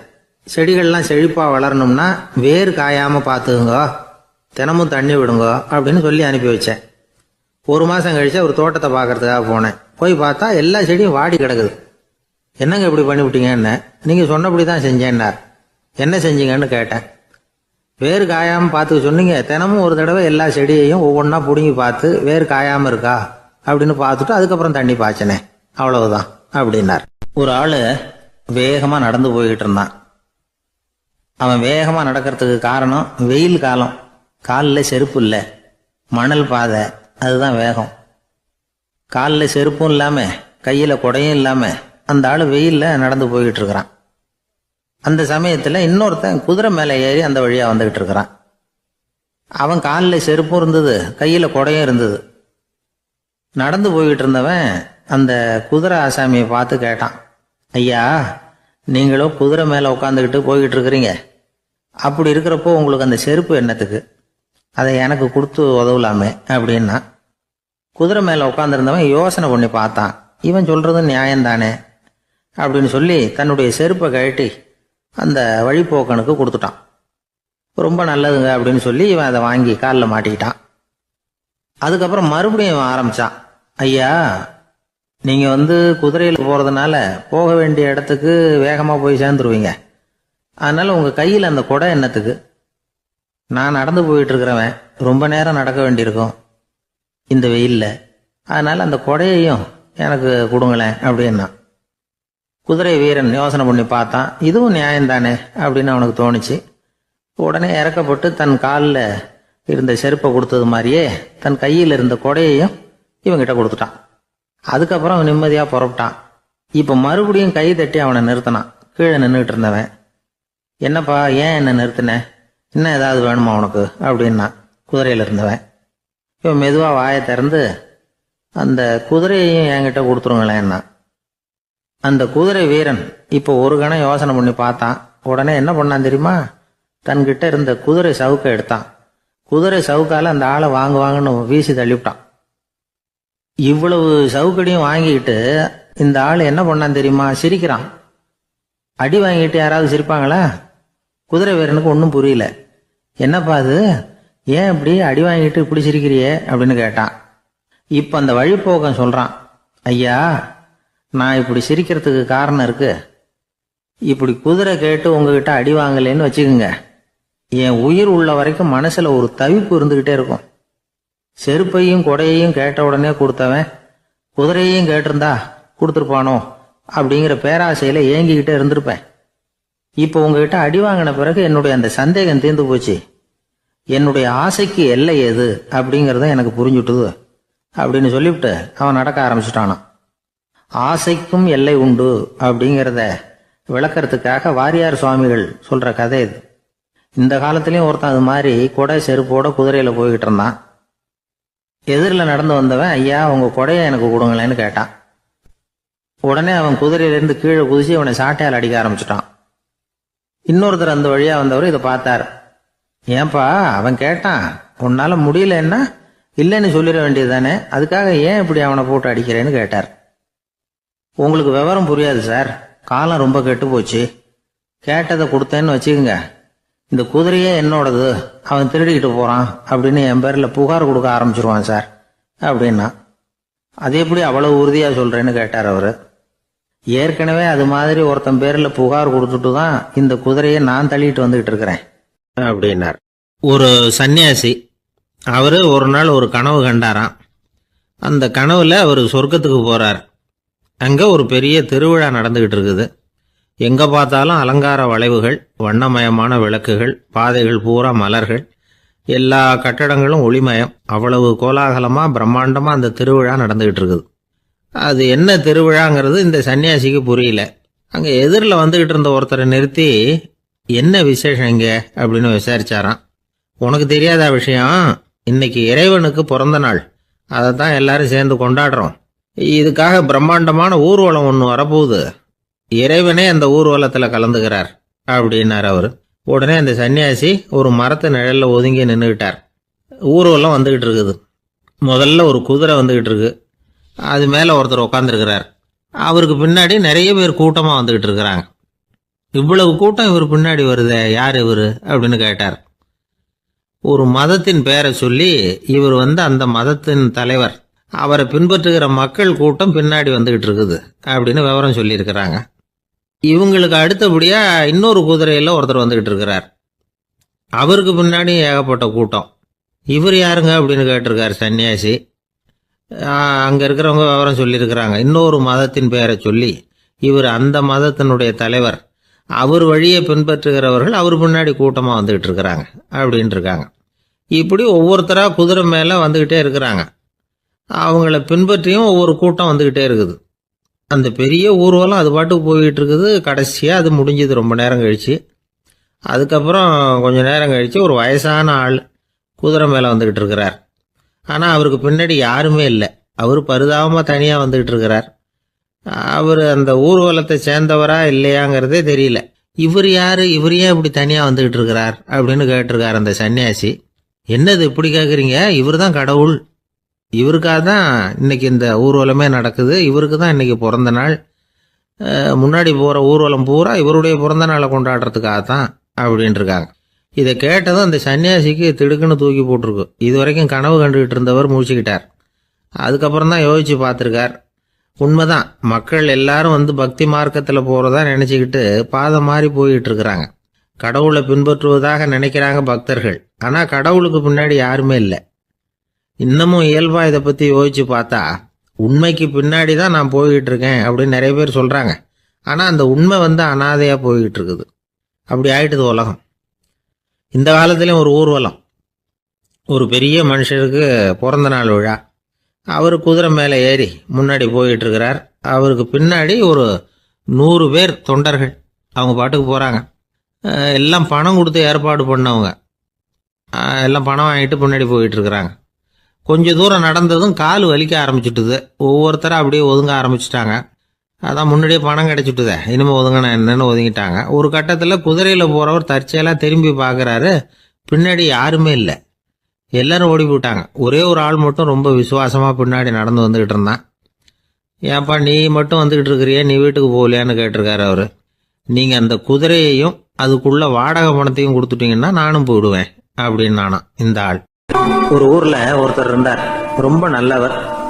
யாருக்காவது ஏதாவது கொடுத்துக்கிட்டே இருப்பார். கொடையாளி. தினமும் யாராவது ஒருத்தருக்கு ஏதாவது கொடுக்கலன்னா அவருக்கு தூக்கம் வராது. அப்படி ஒரு பழக்கம். அது மட்டும் இல்லை, அவர் கொடுக்கறது அடுத்தவங்களுக்கு தெரியாது. அவ்வளவு ரகசியமாக அதை கொடுப்பார். வலது கை கொடுக்கறது இடது கைக்கு தெரியக்கூடாதுன்னு சொல்லுவாங்கள்ல, அது மாதிரி அவர். ஒரு நாள் ராத்திரி அவர் ஏற்கனவே தயாராக கட்டி வச்சிருந்த பணம் முடிச்ச கையில் எடுத்துக்கிட்டு வீட்டை விட்டு வெளியில் வந்தார். தெருவில் இறங்கி நடந்தார். இன்னைக்கு யாருக்கு தர்மம் செய்யறது அப்படின்னு யோசனை பண்ணிட்டு இருட்டில் நடந்து வந்துகிட்டு இருக்கிறார். யாரோ ஒருத்தர் எதிரில் வர்றது மாதிரி தெரிஞ்சுது. உடனே அவர் கிட்ட போனார். தன்கிட்ட இருந்த பணம் முடிச்சு அவசரமாக அவர் கையில் திணிச்சுட்டு திரும்பி வந்துட்டார். அப்பாடா, ஒரு வழியாக யாருக்கும் தெரியாமல் இன்னைக்கு தர்மம் பண்ணியாச்சு அப்படிங்கிற மகிழ்ச்சி, மன நிறைவு அவர் முகத்தில். நிம்மதியாக தூங்கினார். அப்புறம் எழுந்திரிச்சார். மறுநாள் காலையில் ஊர் பூரா ஒரே பேச்சு. என்ன பேச்சுன்னா, நேற்று ராத்திரி ஒரு திருடன் கையில் யாரோ பணத்தை கொடுத்துட்டு போயிருக்கிறாங்க அப்படின்னு எல்லாரும் பேசிக்கிட்டு இருக்கிறாங்க. இதை கேள்விப்பட்டதும் அந்த பெரியவருக்கு ரொம்ப வருத்தமாக போச்சு. அடடா, போயும் ஒரு திருடனுக்காக உதவி பண்ணியிருக்கிறோம், பிரயோஜனம் இல்லாமல் போட்டுதே அப்படின்னு நினைச்சார். சரி, இன்னைக்கும் யாருக்காவது உதவி பண்ணணும் அப்படின்னு முடிவு பண்ணினார். ராத்திரி நேரம் வந்தது. இவர் வழக்கம் போல தெருவில் இறங்கி நடந்தார். கையில் பணம் முடிச்சு. எதிரில் ஒரு பெண் உருவம் மங்கலா தெரிஞ்சது. இவர் உடனே அந்த பெண்கிட்ட பணத்தை கொடுத்துட்டு திருப்தியாக திரும்பி வந்துட்டார். மறுநாள் காலையில் ஊர் பூரா என்ன பேசிக்கிட்டாங்க தெரியுமா? நேற்று ராத்திரி நெறி தவறி நடக்கிற ஒரு பெண்ணின் கையில யாரோ பணத்தை வச்சுட்டு போயிருக்கிறாங்க அப்படின்னு எல்லாரும் பேசிக்கிறாங்க. அடடா, இன்னைக்கும் தவறுதலா நடந்து போச்சு அப்படின்னு ஒரு வருத்தப்பட்டார். இருக்கட்டும், இன்னைக்கும் ஏதாவது தர்மம் பண்ணுவோம் அப்படின்னு நினைச்சுக்கிட்டாரு. 3வது நாள் ராத்திரியும் புறப்பட்டார். இப்பவும் எதிரில் ஒருத்தர் வந்தார்.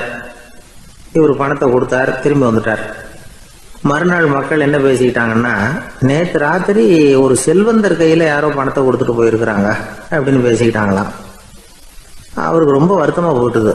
என்ன இது தினம் இப்படி ஆகிட்டு இருக்குதே அப்படின்னு நினைச்சுக்கிட்டே படுத்து தூங்கினார். அன்னைக்கு ராத்திரி ஒரு கனவு. அந்த கனவுல இறைவன் வந்து சொன்னாராம், இதை பாருப்பா, நீ கொடுத்த தர்மம் வீணா போயிடல. உன்கிட்ட பணம் வாங்கின அந்த திருடன் திருந்திட்டான், அந்த பொண்ணும் திருந்திட்டா, அந்த செல்வந்தனும் கொடையாளி ஆயிட்டான், எல்லாருக்கும் உதவி பண்ண ஆரம்பிச்சுட்டான் அப்படின்னு சொன்னாராம். இந்த கதையை சொன்னவர் யாருன்னா நபிகள் நாயகம். இதுல உள்ள கருத்து என்னன்னா, நல்ல மனசோட தர்மம் பண்ணுனா அது வீணா போறதில்லை. இன்னொரு கருத்து, தர்மம் வந்து தன்னை மட்டுமல்ல அடுத்தவங்களையும் தீமையிலிருந்து காப்பாற்றும். இதுதான் நாம புரிஞ்சுக்க வேண்டியது. இந்த காலத்திலயும் இது மாதிரி சில சம்பவங்கள் நடக்கிறது உண்டு. ஒரு பெரியவர் இருட்டில் நடந்து வந்துகிட்டு இருந்தாரு. எதிரில் வந்த ஒருத்தன் வலுக்கட்டாயமா இவர் கையை பிடிச்சி ஒரு பண முடிப்பை கொடுத்து வச்சுக்க சொல்லிவிட்டு விலகி போயிட்டான். பெரியவருக்கு ஆச்சரியம், இந்த காலத்திலயும் இப்படி வலது கை கொடுக்கறது இடது கைக்கு தெரியக்கூடாதுன்னு நினைக்கிற கொடையாளிகள் உண்டு போல இருக்கு அப்படின்னு யோசனை பண்ணிக்கிட்டே நடந்தார். கொஞ்ச தூரம் போயிருப்பாரு. அதுக்குள்ள அதே ஆள் திரும்பி வந்தான்.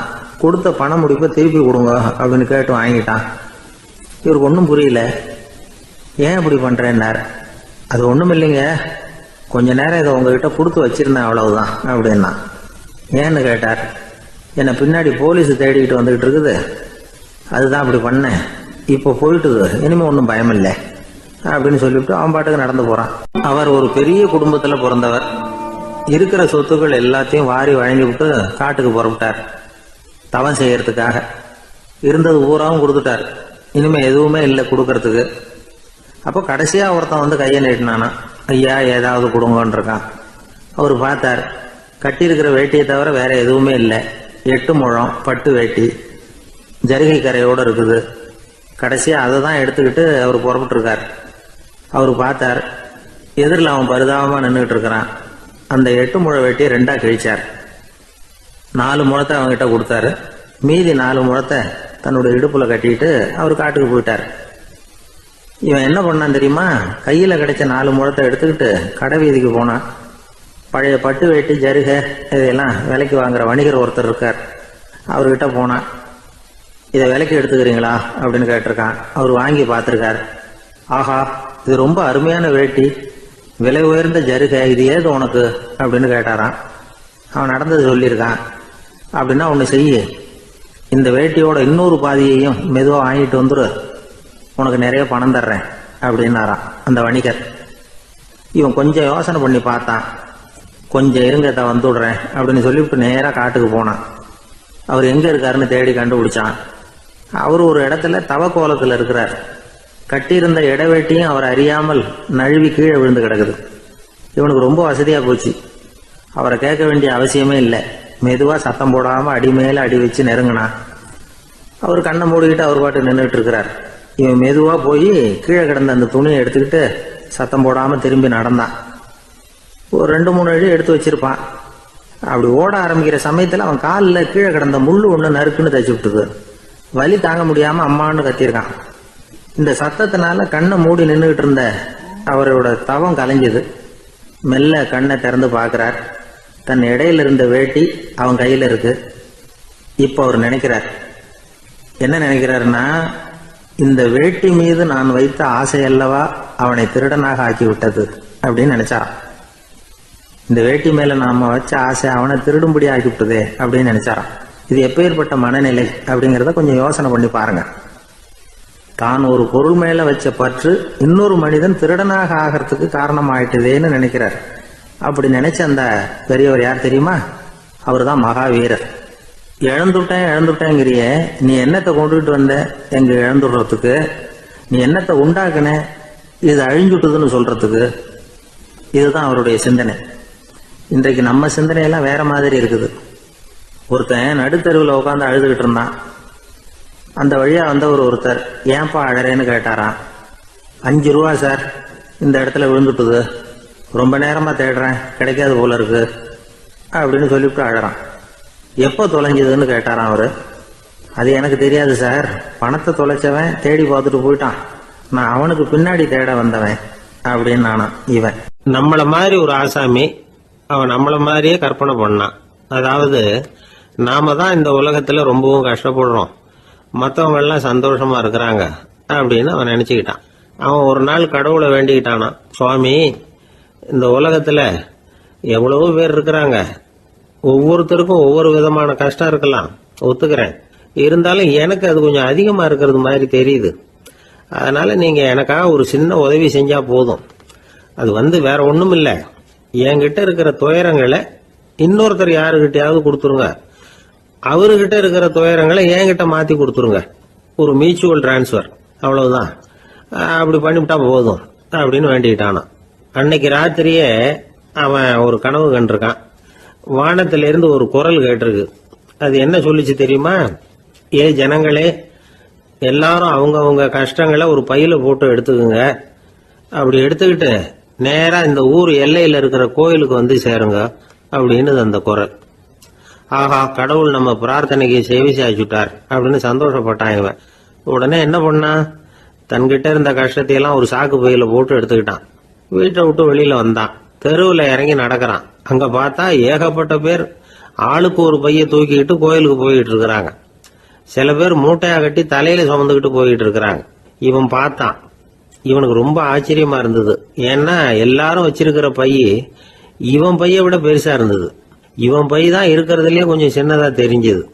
இப்ப அவன் மறுபடியும் சாமியை வேண்டிக்கிட்டான், கடவுளே இப்ப உள்ள சூழ்நிலையை கவனிச்சா என்கிட்ட இருக்கிற பைய பரவாயில்லன்னு தோணுது, அதனால வேற பைய எதையும் மாத்த வேணாம், இதுவே பரவாயில்ல, இந்த பையோட திரும்பி வீட்டுக்கு போனா போதும்னு நினைக்கிறேன் அப்படின்னு ஏதோ நினைக்க ஆரம்பிச்சுட்டான் அவன். எல்லாரும் கோயிலுக்கு போய் சேர்ந்தாங்க.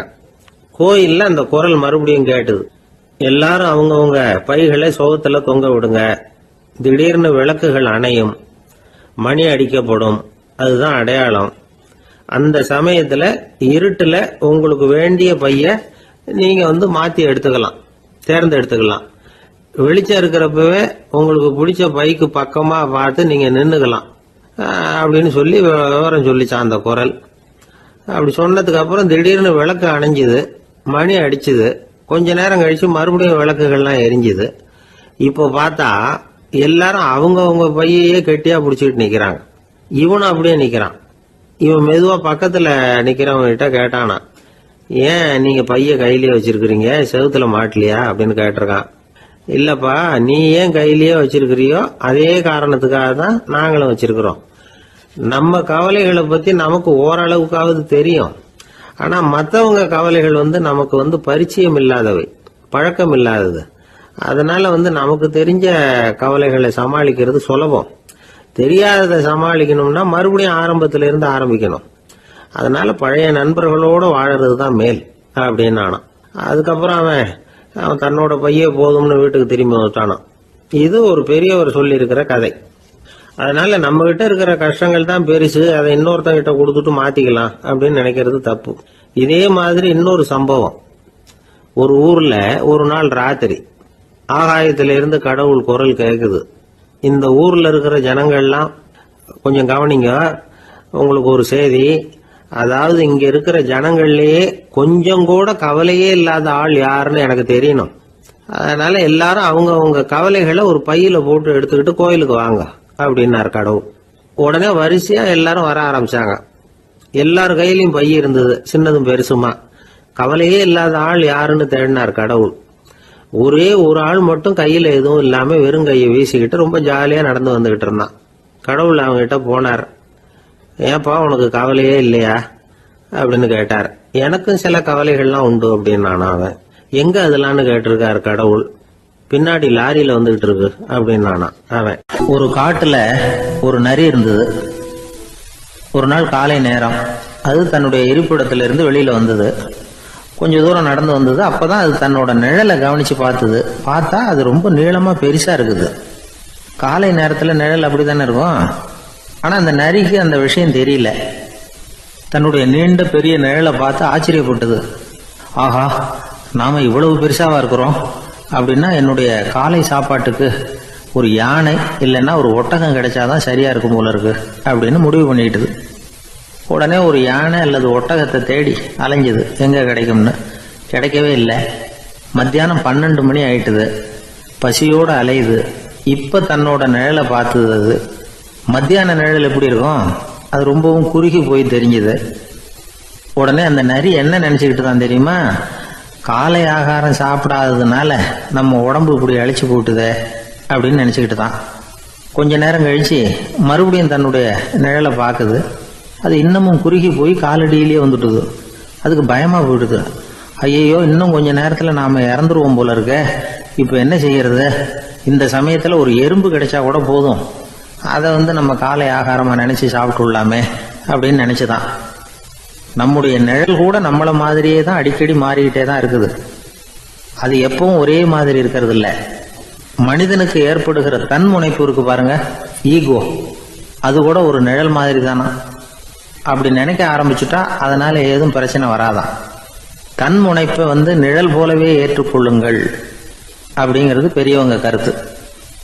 ஒரு காரியத்தை வெற்றிகரமா நல்ல விதமா செஞ்சு முடிக்கிறோம்னு வச்சுக்கோங்க, அந்த சமயத்துல ஒரு வித நுட்பமான தற்பெருமை நமக்குள்ள உண்டாகுது. இது இயற்கையானது, அதனால இது மேல பற்று வைக்கக்கூடாது. அப்படி வைக்க ஆரம்பிச்சுட்டா அந்த தற்பெருமை ஒரு நிரந்தர விருந்தாளியா நம்ம கிட்ட தங்கிக்கும். நம்ம நிழல் எப்படின்னு பாருங்க, நாம நடக்கும் பொழுது நம்ம பின்னாடியே வரும். தன்முனைப்பையும் அப்படியே நினைச்சுக்குங்க. நிழல் யாருக்கும் எந்த பிரச்சனையையும் உண்டாக்குறது இல்லை. ஆனா அந்த நிழலை கண்டே நாம பயப்பட ஆரம்பிச்சுட்டா நாம எதுலையும் வெற்றி காண முடியாது. நிழலோட சண்டை போடக்கூடாது. அது மாதிரி தன்முனைப்போடவும் நாம சண்டை போட வேண்டியதில்லை. இல்லாத ஒன்றோடு சண்டை போடுறது எப்படின்னா, அது இருட்டோட சண்டை போடுறது மாதிரி. நாம நிழல் கிடையாது, நம்ம கிட்ட இருக்கிற தன்முனைப்பு ஒரு நிழல். நம்ம நிழலையும் நமக்கு சமமா பாக்குறோம் பாருங்க, அங்கதான் சிக்கலே ஆரம்பம். இப்போ நாம நடந்து போய்கிட்டு இருக்கிறோம், நம்ம நிழல் தரையில விழுது. யாரோ ஒருத்தர் நம்ம நிழல் மேல காலை வச்சு நடந்து போறார். உடனே அவர்கிட்ட சண்டைக்கா போறோம், ஏண்டா என் நிழலை மிதிச்ச அப்படின்னு. நமக்கு தெரியும் அது நிழல் தாங்கிறது. அவர் உங்க மேல நடக்கல, உங்களுடைய நிழல் மேலதான் நடக்கிறார். அது மாதிரி உங்க தன்முனைப்பின் மேல யாராவது நடந்தா உங்களை அவமானப்படுத்துறதா நினைக்கிறீங்க. காரணம், நாமளும் நம்ம தன்முனைப்பும் ஒண்ணுங்கிற நினைப்பு தான் காரணம், மற்றபடி வேற ஒண்ணும் கிடையாது. நம்ம நிழல் மேல நடக்கிறவர் நம்மளை காயப்படுத்துறது இல்லை. தன்முனைப்பை வேண்டாத ஒன்னாவும் பார்க்க வேண்டியதில்லை. அது இயற்கை. நிழலை உங்க முன்னாடி வைக்க வேணாம், அது உங்க பின்னாடியே இருக்கட்டும். நிழலின் நிழலாகி விடாதீர்கள், நீங்கள் நீங்களாகவே இருங்கள். இதுதான் சான்றோர் சிந்தனை. ஒரு பேருந்துல ஒரே நெரிசல். ஒருத்தர் பக்கத்துல நின்றுகிட்டு இருந்தவர்கிட்ட ரொம்ப பணிவா விசாரிச்சார், ஏன் சார் நீங்க ஏதாவது பெரிய உத்தியோகத்துல இருக்கிறீங்களா அப்படின்னார். அப்படிலாம் ஒண்ணும் இல்லைங்கன்னார் அவரு. அப்படின்னா வேற ஏதாவது அரசியல்ல பெரிய பதவியில் இருக்கிறீங்களா அப்படின்னு கேட்டார். அதுவும் இல்லைங்கன்னார். சரி, பணமாவது அதிகமா வச்சிருக்கீங்களா அப்படின்னு கேட்டார். அப்படிலாம் ஒன்றும் கிடையாது சார்னார் அவரு. அப்புறம் எதுக்குடா என் காலை மிதிச்சுக்கிட்டு இருக்கிற, இடரா காலை அப்படின்னாராம் இவர். ஒரு ஆள் இருந்தார். அவர் தன்னை ஒரு குருன்னு சொல்லிக்கிட்டார். மௌன குரு, வாயே திறக்கிறதில்ல. அவருக்கு 2 சீடர்கள் உண்டு. இவங்க தான் வர்றவங்க கிட்ட பேசுவாங்க, விளக்கம் கொடுப்பாங்க. ஒரு நாள் இந்த சீடர்கள் 2 பேரும் எங்கேயோ வெளியில் போயிட்டாங்க. அந்த நேரம் பார்த்து ஒருத்தர் அங்கே வந்தார். குரு கிட்ட போனார். குருவே, புத்தர்னா என்னன்னு கேட்டார். குருவுக்கு ஒன்றும் புரியல. அவர் உண்மையான குருவாக இருந்தாவில் புரியும். அவர் திருன்னு முழிக்க ஆரம்பிச்சுட்டார். இந்த நேரம் பார்த்து இந்த சீடர்கள் எங்கேயோ போயிட்டாங்களே, என்ன பண்ணுறது, உதவிக்கு யாராவது கிடைக்க மாட்டாங்களா அப்படின்னு அப்படியே சுற்றி பார்க்குறார். அங்கங்கே பார்க்குறார். வந்தவர் இதை கவனிச்சார். ஏதோ புரிஞ்சுக்கிட்ட ஒரு மாதிரி அடுத்த கேள்வி கேட்டார். தர்மம்னா என்ன சுவாமின்னார். குருவுக்கு ரொம்ப சங்கடமாக போச்சு. நம்ம நிலைமை இப்படி ஆயிட்டுதே, இக்கட்டில் மாட்டிக்கிட்டோமே அப்படின்னு நினச்சபடியே விட்டத்தை பார்த்தார். அப்புறம் குனிஞ்சு தரையை பார்த்தார். அப்படியே உட்காந்துக்கிட்டார். வந்தவர் உடனே அடுத்த கேள்விக்கு போயிட்டார். தியானம்னா என்ன சுவாமின்னார். பாவம் என்ன பண்ணுவார் அந்த குரு, பேசாமல் கண்ணை கெட்டியாக மூடிக்கிட்டார். இது ஏதுடா வம்பா போச்சுன்னு. இவர் இப்படி பண்ணா கூட வந்தவர் சளைக்கல. இன்னொரு கேள்வியும் கேட்டார். ஆசீர்வாதம்னா என்ன அப்படின்னார். இவர் பார்த்தார், இப்படியே போனால் இவர் வந்து கேள்வி கேட்கறத நிறுத்த மாட்டார் அப்படின்னு நினச்சிக்கிட்டு எனக்கு ஒன்றுமே தெரியாதுங்கிற பாவனையில் 2 கையையும் விரித்து காட்டினார். வந்தவர் முகத்தில் மகிழ்ச்சி, மன நிறைவு, ஏதோ எல்லாம் புரிஞ்சுக்கிட்ட ஒரு மாதிரி அங்கேருந்து புறப்பட்டு போனார். வழியில் அந்த குருவோட சீடர்கள் 2 பேரையும் சந்திச்சார். உங்கள் குருவை தான் பார்த்துட்டு வரேன்னார் இவர். என்ன நடந்ததுன்னு கேட்டாங்க. இவர் விவரமாக சொல்கிறார். உங்கள் குரு எவ்வளவு பெரிய ஞானி தெரியுமா? புத்தர்னா என்னன்னு கேட்டேன். அதுக்கு அவர் அப்படியும் இப்படியும் பார்த்தார். அதுக்கு என்ன அர்த்தம் தெரியுமா? மக்கள் புத்தரை வந்து அங்கேயும் இங்கேயும் தேடுறாங்க.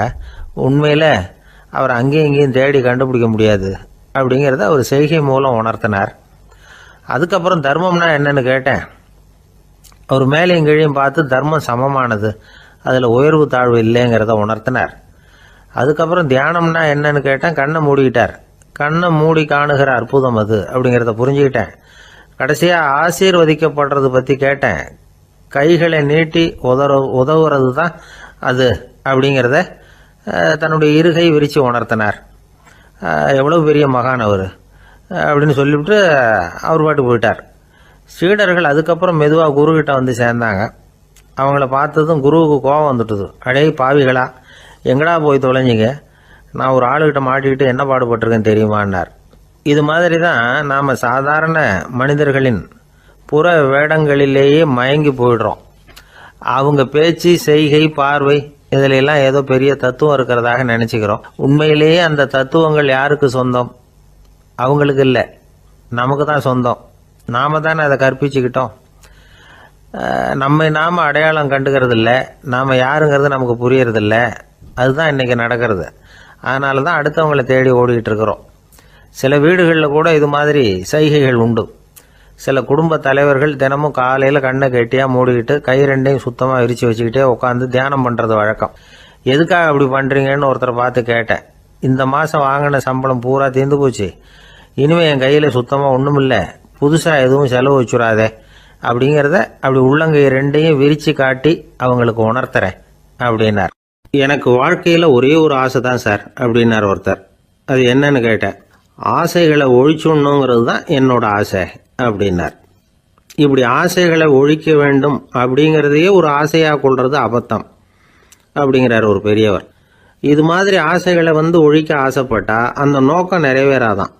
அந்த முயற்சியால் புதுசாக சில துன்பங்கள் தான் சேருமா. அதில் புதுசாக ஒரு ஆசை தலை தூக்கும் அப்படிங்கிறார் அவர். ஆசைகளை தானாக விழ வச்சுடலாம்.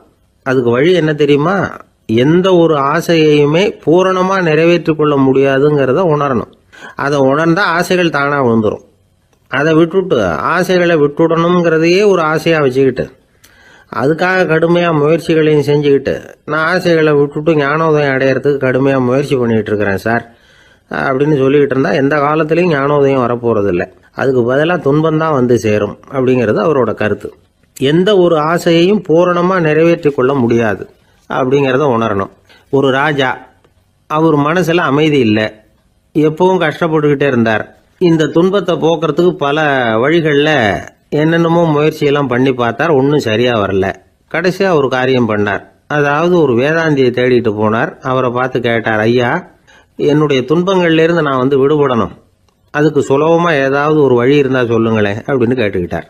அதுக்கு அந்த வேதாந்தி சொன்னார், அதுக்கு ஒரு வழி சொல்கிறேன், அது மாதிரி செய். அதாவது உன்னுடைய ராஜ்யத்துக்குள்ள போதுங்கிற மனசோட வாழுற ஒருத்தனை கண்டுபிடிக்கணும். அப்படி கண்டுபிடிச்சி அவனுடைய சட்டையை வாங்கி நீ போட்டுக்கணும். அப்படி போட்டுக்கிட்டா உன்னுடைய துன்பம் தீர்ந்துரும் அப்படின்னார். உடனே ராஜாவுக்கு ரொம்ப மகிழ்ச்சி. அரண்மனையில் இருந்த அத்தனை பேரையும் ஆளுக்கு ஒரு பக்கமாக அனுப்புனார். தேட சொன்னார். போதுங்கிற மனசுடைய ஒருத்தனை கண்டுபிடிச்சி கொண்டுகிட்டு வாங்க அப்படின்னார். எங்கெங்கேயோ தேடி கடைசியாக ஒரு ஆளை கண்டுபிடிச்சாங்க. அவன் போதுங்கிற மனசோட இருக்கிறவன் தான். ஆனால் அவன்கிட்ட சட்டை எதுவும் இல்லை. இடையில கட்டியிருக்கிற துண்டே போதுங்கிற மனசோடு அவன் வாழ்ந்துக்கிட்டு இருக்கிறான். சட்டை இருந்தாவில் ராஜா வாங்கி மாட்டிக்க முடியும். அந்த வேதாந்தி ஏன் அப்படி சொன்னாருங்கிறதுக்கான அர்த்தம் இப்போ தான் ராஜாவுக்கு புரிஞ்சுதான். இது வரைக்கும் சொன்னதெல்லாம் ஞான மார்க்கத்தை தேடிக்கிறவனுக்கான உள்ள தகவல். இப்போ இன்னைக்கு இளைஞர்கள் இதை கேட்டுவிட்டு நமக்கு ஆசையே வேணாம் அப்படின்னு முடிவு பண்ணிவிட்டா வாழ்க்கையில் முன்னேறவே முடியாது. நம்முடைய முயற்சிக்கு ஆசை தான் தூண்டுகோல். அதனால் இந்த ஆசையையும் அந்த ஆசையையும் போட்டு குழப்பிக்கக்கூடாது. ஆனால் ஒன்று, பேராசை நமக்கு தேவையில்லை. நாம் படுற ஆசையிலேயும் ஒரு நியாயம் இருக்கணும். ஏன்னா நம்மள சில பேர், நீங்கள் தான் சார் சொன்னீங்க, அதனால தான் ஆசைப்பட்டேன், அரை தான் கிடைச்சது மிச்சம் அப்படிம்பாங்க கன்னத்தை தடவிக்கிட்டே.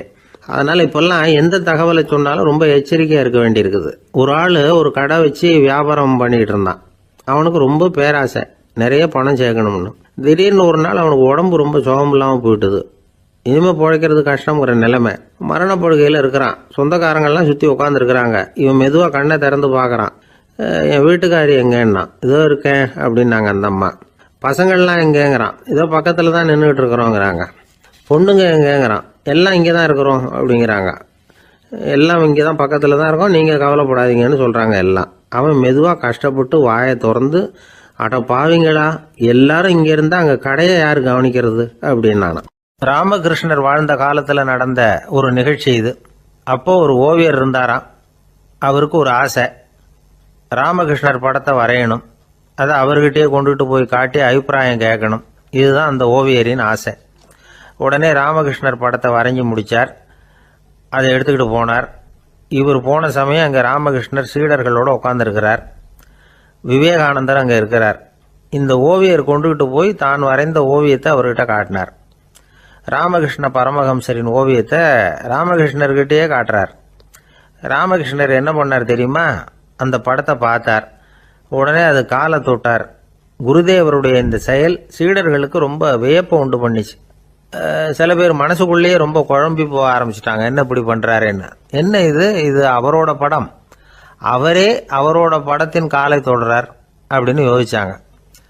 சில பேர் ஒன்றும் புரியாமல் ஒருத்தர் பார்த்து சிரிச்சுக்கிட்டாங்க. அந்த இடத்துல சீடர்கள் மட்டும் இல்லை, சீடர் அல்லாத பல பேர் இருந்தாங்க. தன்னுடைய காலை தானே தொடர இவருடைய செயல் பற்றி என்ன நினைக்கிறது அப்படின்னு அவங்களும் குழம்பி போய் நிற்கிறாங்க. அந்த படத்தை வரைஞ்சி அவர்கிட்ட காட்டின அந்த ஓவியருக்கும் அதிர்ச்சி. இருந்தாலும் அவர் சீடர் கிடையாது. அதனால் கொஞ்சம் துணிச்சலை வர வச்சுக்கிட்டு கேட்டார், என்னங்க இது, என்னால் என்னுடைய கண்களையே நம்ப முடியல. இது உங்கள் சொந்த உருவப்படம், நீங்கள் உங்கள் சொந்த கால்களையே தொடுறீங்க, இது எங்களுக்கு கொஞ்சம் சங்கடமாக இருக்குதே அப்படின்னார். ராமகிருஷ்ணரின் கண்களில் ஆனந்த கண்ணீர் வழிஞ்சுதான். அவர் சொன்னாராம், இது என்னோட படம்ங்கிறது எனக்கு தெரியும், ஆனால் இது என்னோட படம்ங்கிறதுனால நான் இதோட காலை தொடலை. நீ என்னுடைய சமாதி நிலையை இந்த படத்தில் படம் பிடிச்சி காட்டியிருக்கிற, அதனால் அதோட காலை தொடறேன். சமாதி நிலையில் யார் இருந்தாலும், அது என்னுடைய படமாக இருந்தாலும் சரி அல்லது வேற யாருடைய படமாக இருந்தாலும் சரி, படம் யாருதுங்கிறது முக்கியம் இல்லை. இதில் எது முக்கியம்னா அது தன்னை உணர்ந்த ஒரு உணர்நிலையின் படம். அப்படி இருக்கிறப்போ அதோட காலை நான் தொடணும். அதுக்கு நீங்கள் எல்லாரும் ஏன் சங்கடப்படுறீங்கன்னு எனக்கு தெரியல அப்படின்னாராம். இப்போ தான் அங்கே இருந்த சீடர்களுக்கும் மற்றவங்களுக்கும் விவரம் புரிஞ்சுதான். இதுக்கு முன்னாடி யாரும் செய்யாததை இவர் செஞ்சிருக்கிறார், ஆனால் அவருடைய காரணம் ரொம்ப நியாயமானது அப்படிங்கிறத உணர்ந்தாங்களாம். இதுவரைக்கும் ஆன்மீகத்தில் சமாதி நிலை, அதாவது தன்னை உணர்ந்த நிலை பற்றி புரிஞ்சுக்கிட்டோம். இல்லறத்தில் ஏற்படக்கூடிய சமாதி நிலை பற்றி உங்களுக்கு தெரியுமா? ஒரு அம்மா டாக்டர்கிட்ட வந்து சொன்னாங்களாம், டாக்டர், என் வீட்டுக்காரருக்கு உடம்புல ஏதோ கோளாறுன்னு நினைக்கிறேன், நான் எவ்வளவு நேரம் பேசினாலும் காதில் விழாதது மாதிரி உட்கார்ந்துருக்கிறார் அப்படின்னாங்களாம். அதுக்கு அந்த டாக்டர் சொன்னாராம், அம்மா, அது உடம்பு கோளாறு இல்லை, அது ஒரு பெரிய திறமை அப்படின்னாராம். ஒரு ரயில் வேகமாக போயிட்டு இருக்கு. அது ஒரு ரயில்வே ஸ்டேஷனில் கொஞ்ச நேரம் நின்றுது. அப்போ அதில் ஒரு ஆள் ஏறினார். தலையில் ஒரு மூட்டையை வச்சுருந்தார். மூட்டையை தலையில் சுமந்துக்கிட்டே உள்ளே வந்தார். மூட்டையை தலையில் சுமந்துக்கிட்டே ஒரு இடத்துல உட்கார்ந்தார். ரயில் மறுபடியும் புறப்பட்டது. இவர் தன் தலையில் இருந்த மூட்டையை கீழே இறக்கி வைக்கணும்ல, வைக்கல, சுமந்துக்கிட்டே வர்றார். எதிரில் உட்காந்துருந்தவர் கேட்டார், ஏங்க ஏன் இப்படியே உட்காந்துருக்குறீங்க தலையில் மூட்டையை வச்சுக்கிட்டு, மூட்டையை கீழே இறக்கி வைக்கலாமே அப்படின்னார். வேணாங்க, பாவம், தலையில் இருக்கிற மூட்டையை இறக்கி ரயிலில் வச்சா ரயிலுக்கு பாரம் அதிகமாக இருக்கும் அப்படின்னார் அவர்.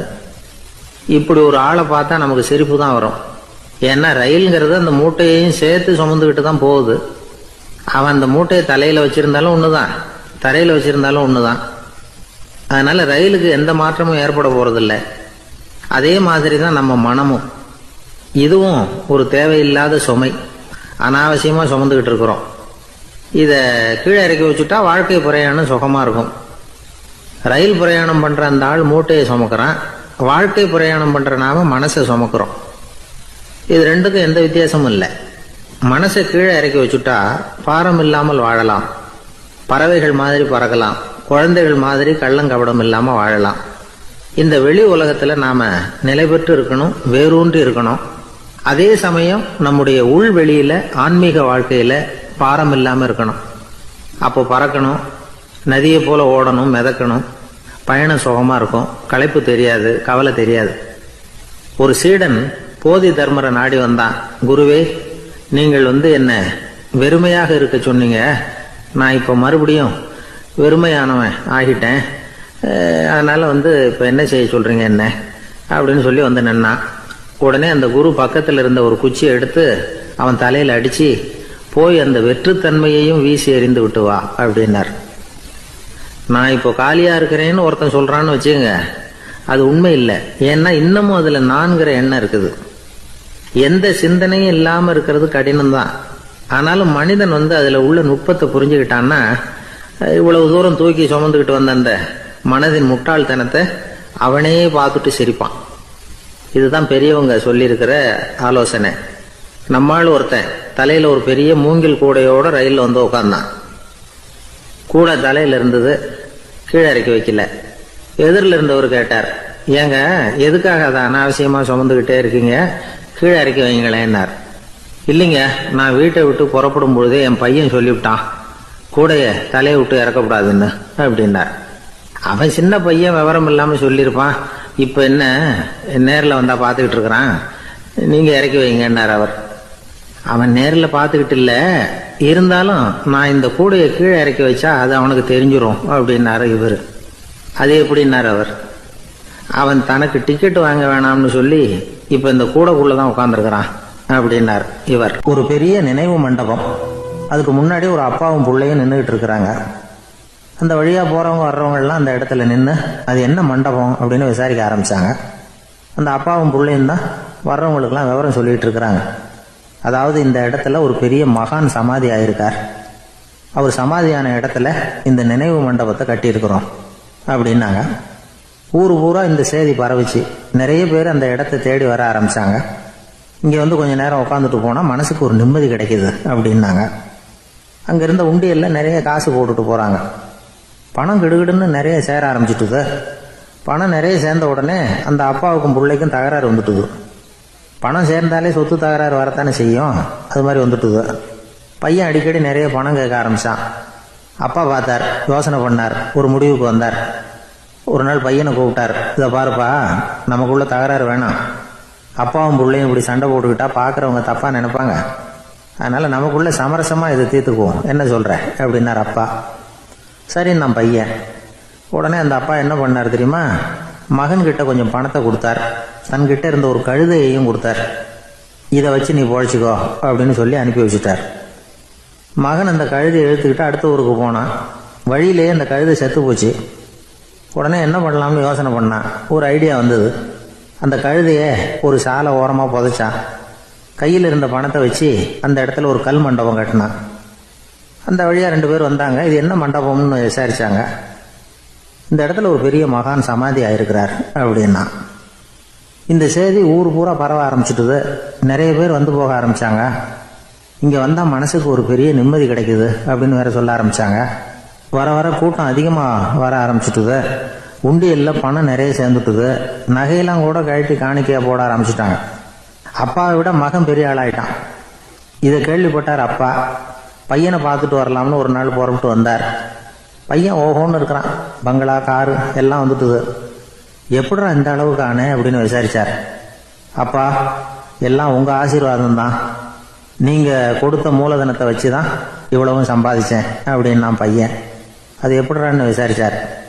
அப்பா, நீங்க ஒரு கழுதை குட்டியும் கொஞ்சம் பணமும் என்கிட்ட கொடுத்து அனுப்பி வச்சிங்க, அதை எடுத்துக்கிட்டு வந்தேன். வர்ற வழியில் அந்த கழுதை செத்து போச்சு. உடனே யோசனை பண்ணேன், அந்த கழுதையை இந்த இடத்துல புதைச்சேன்.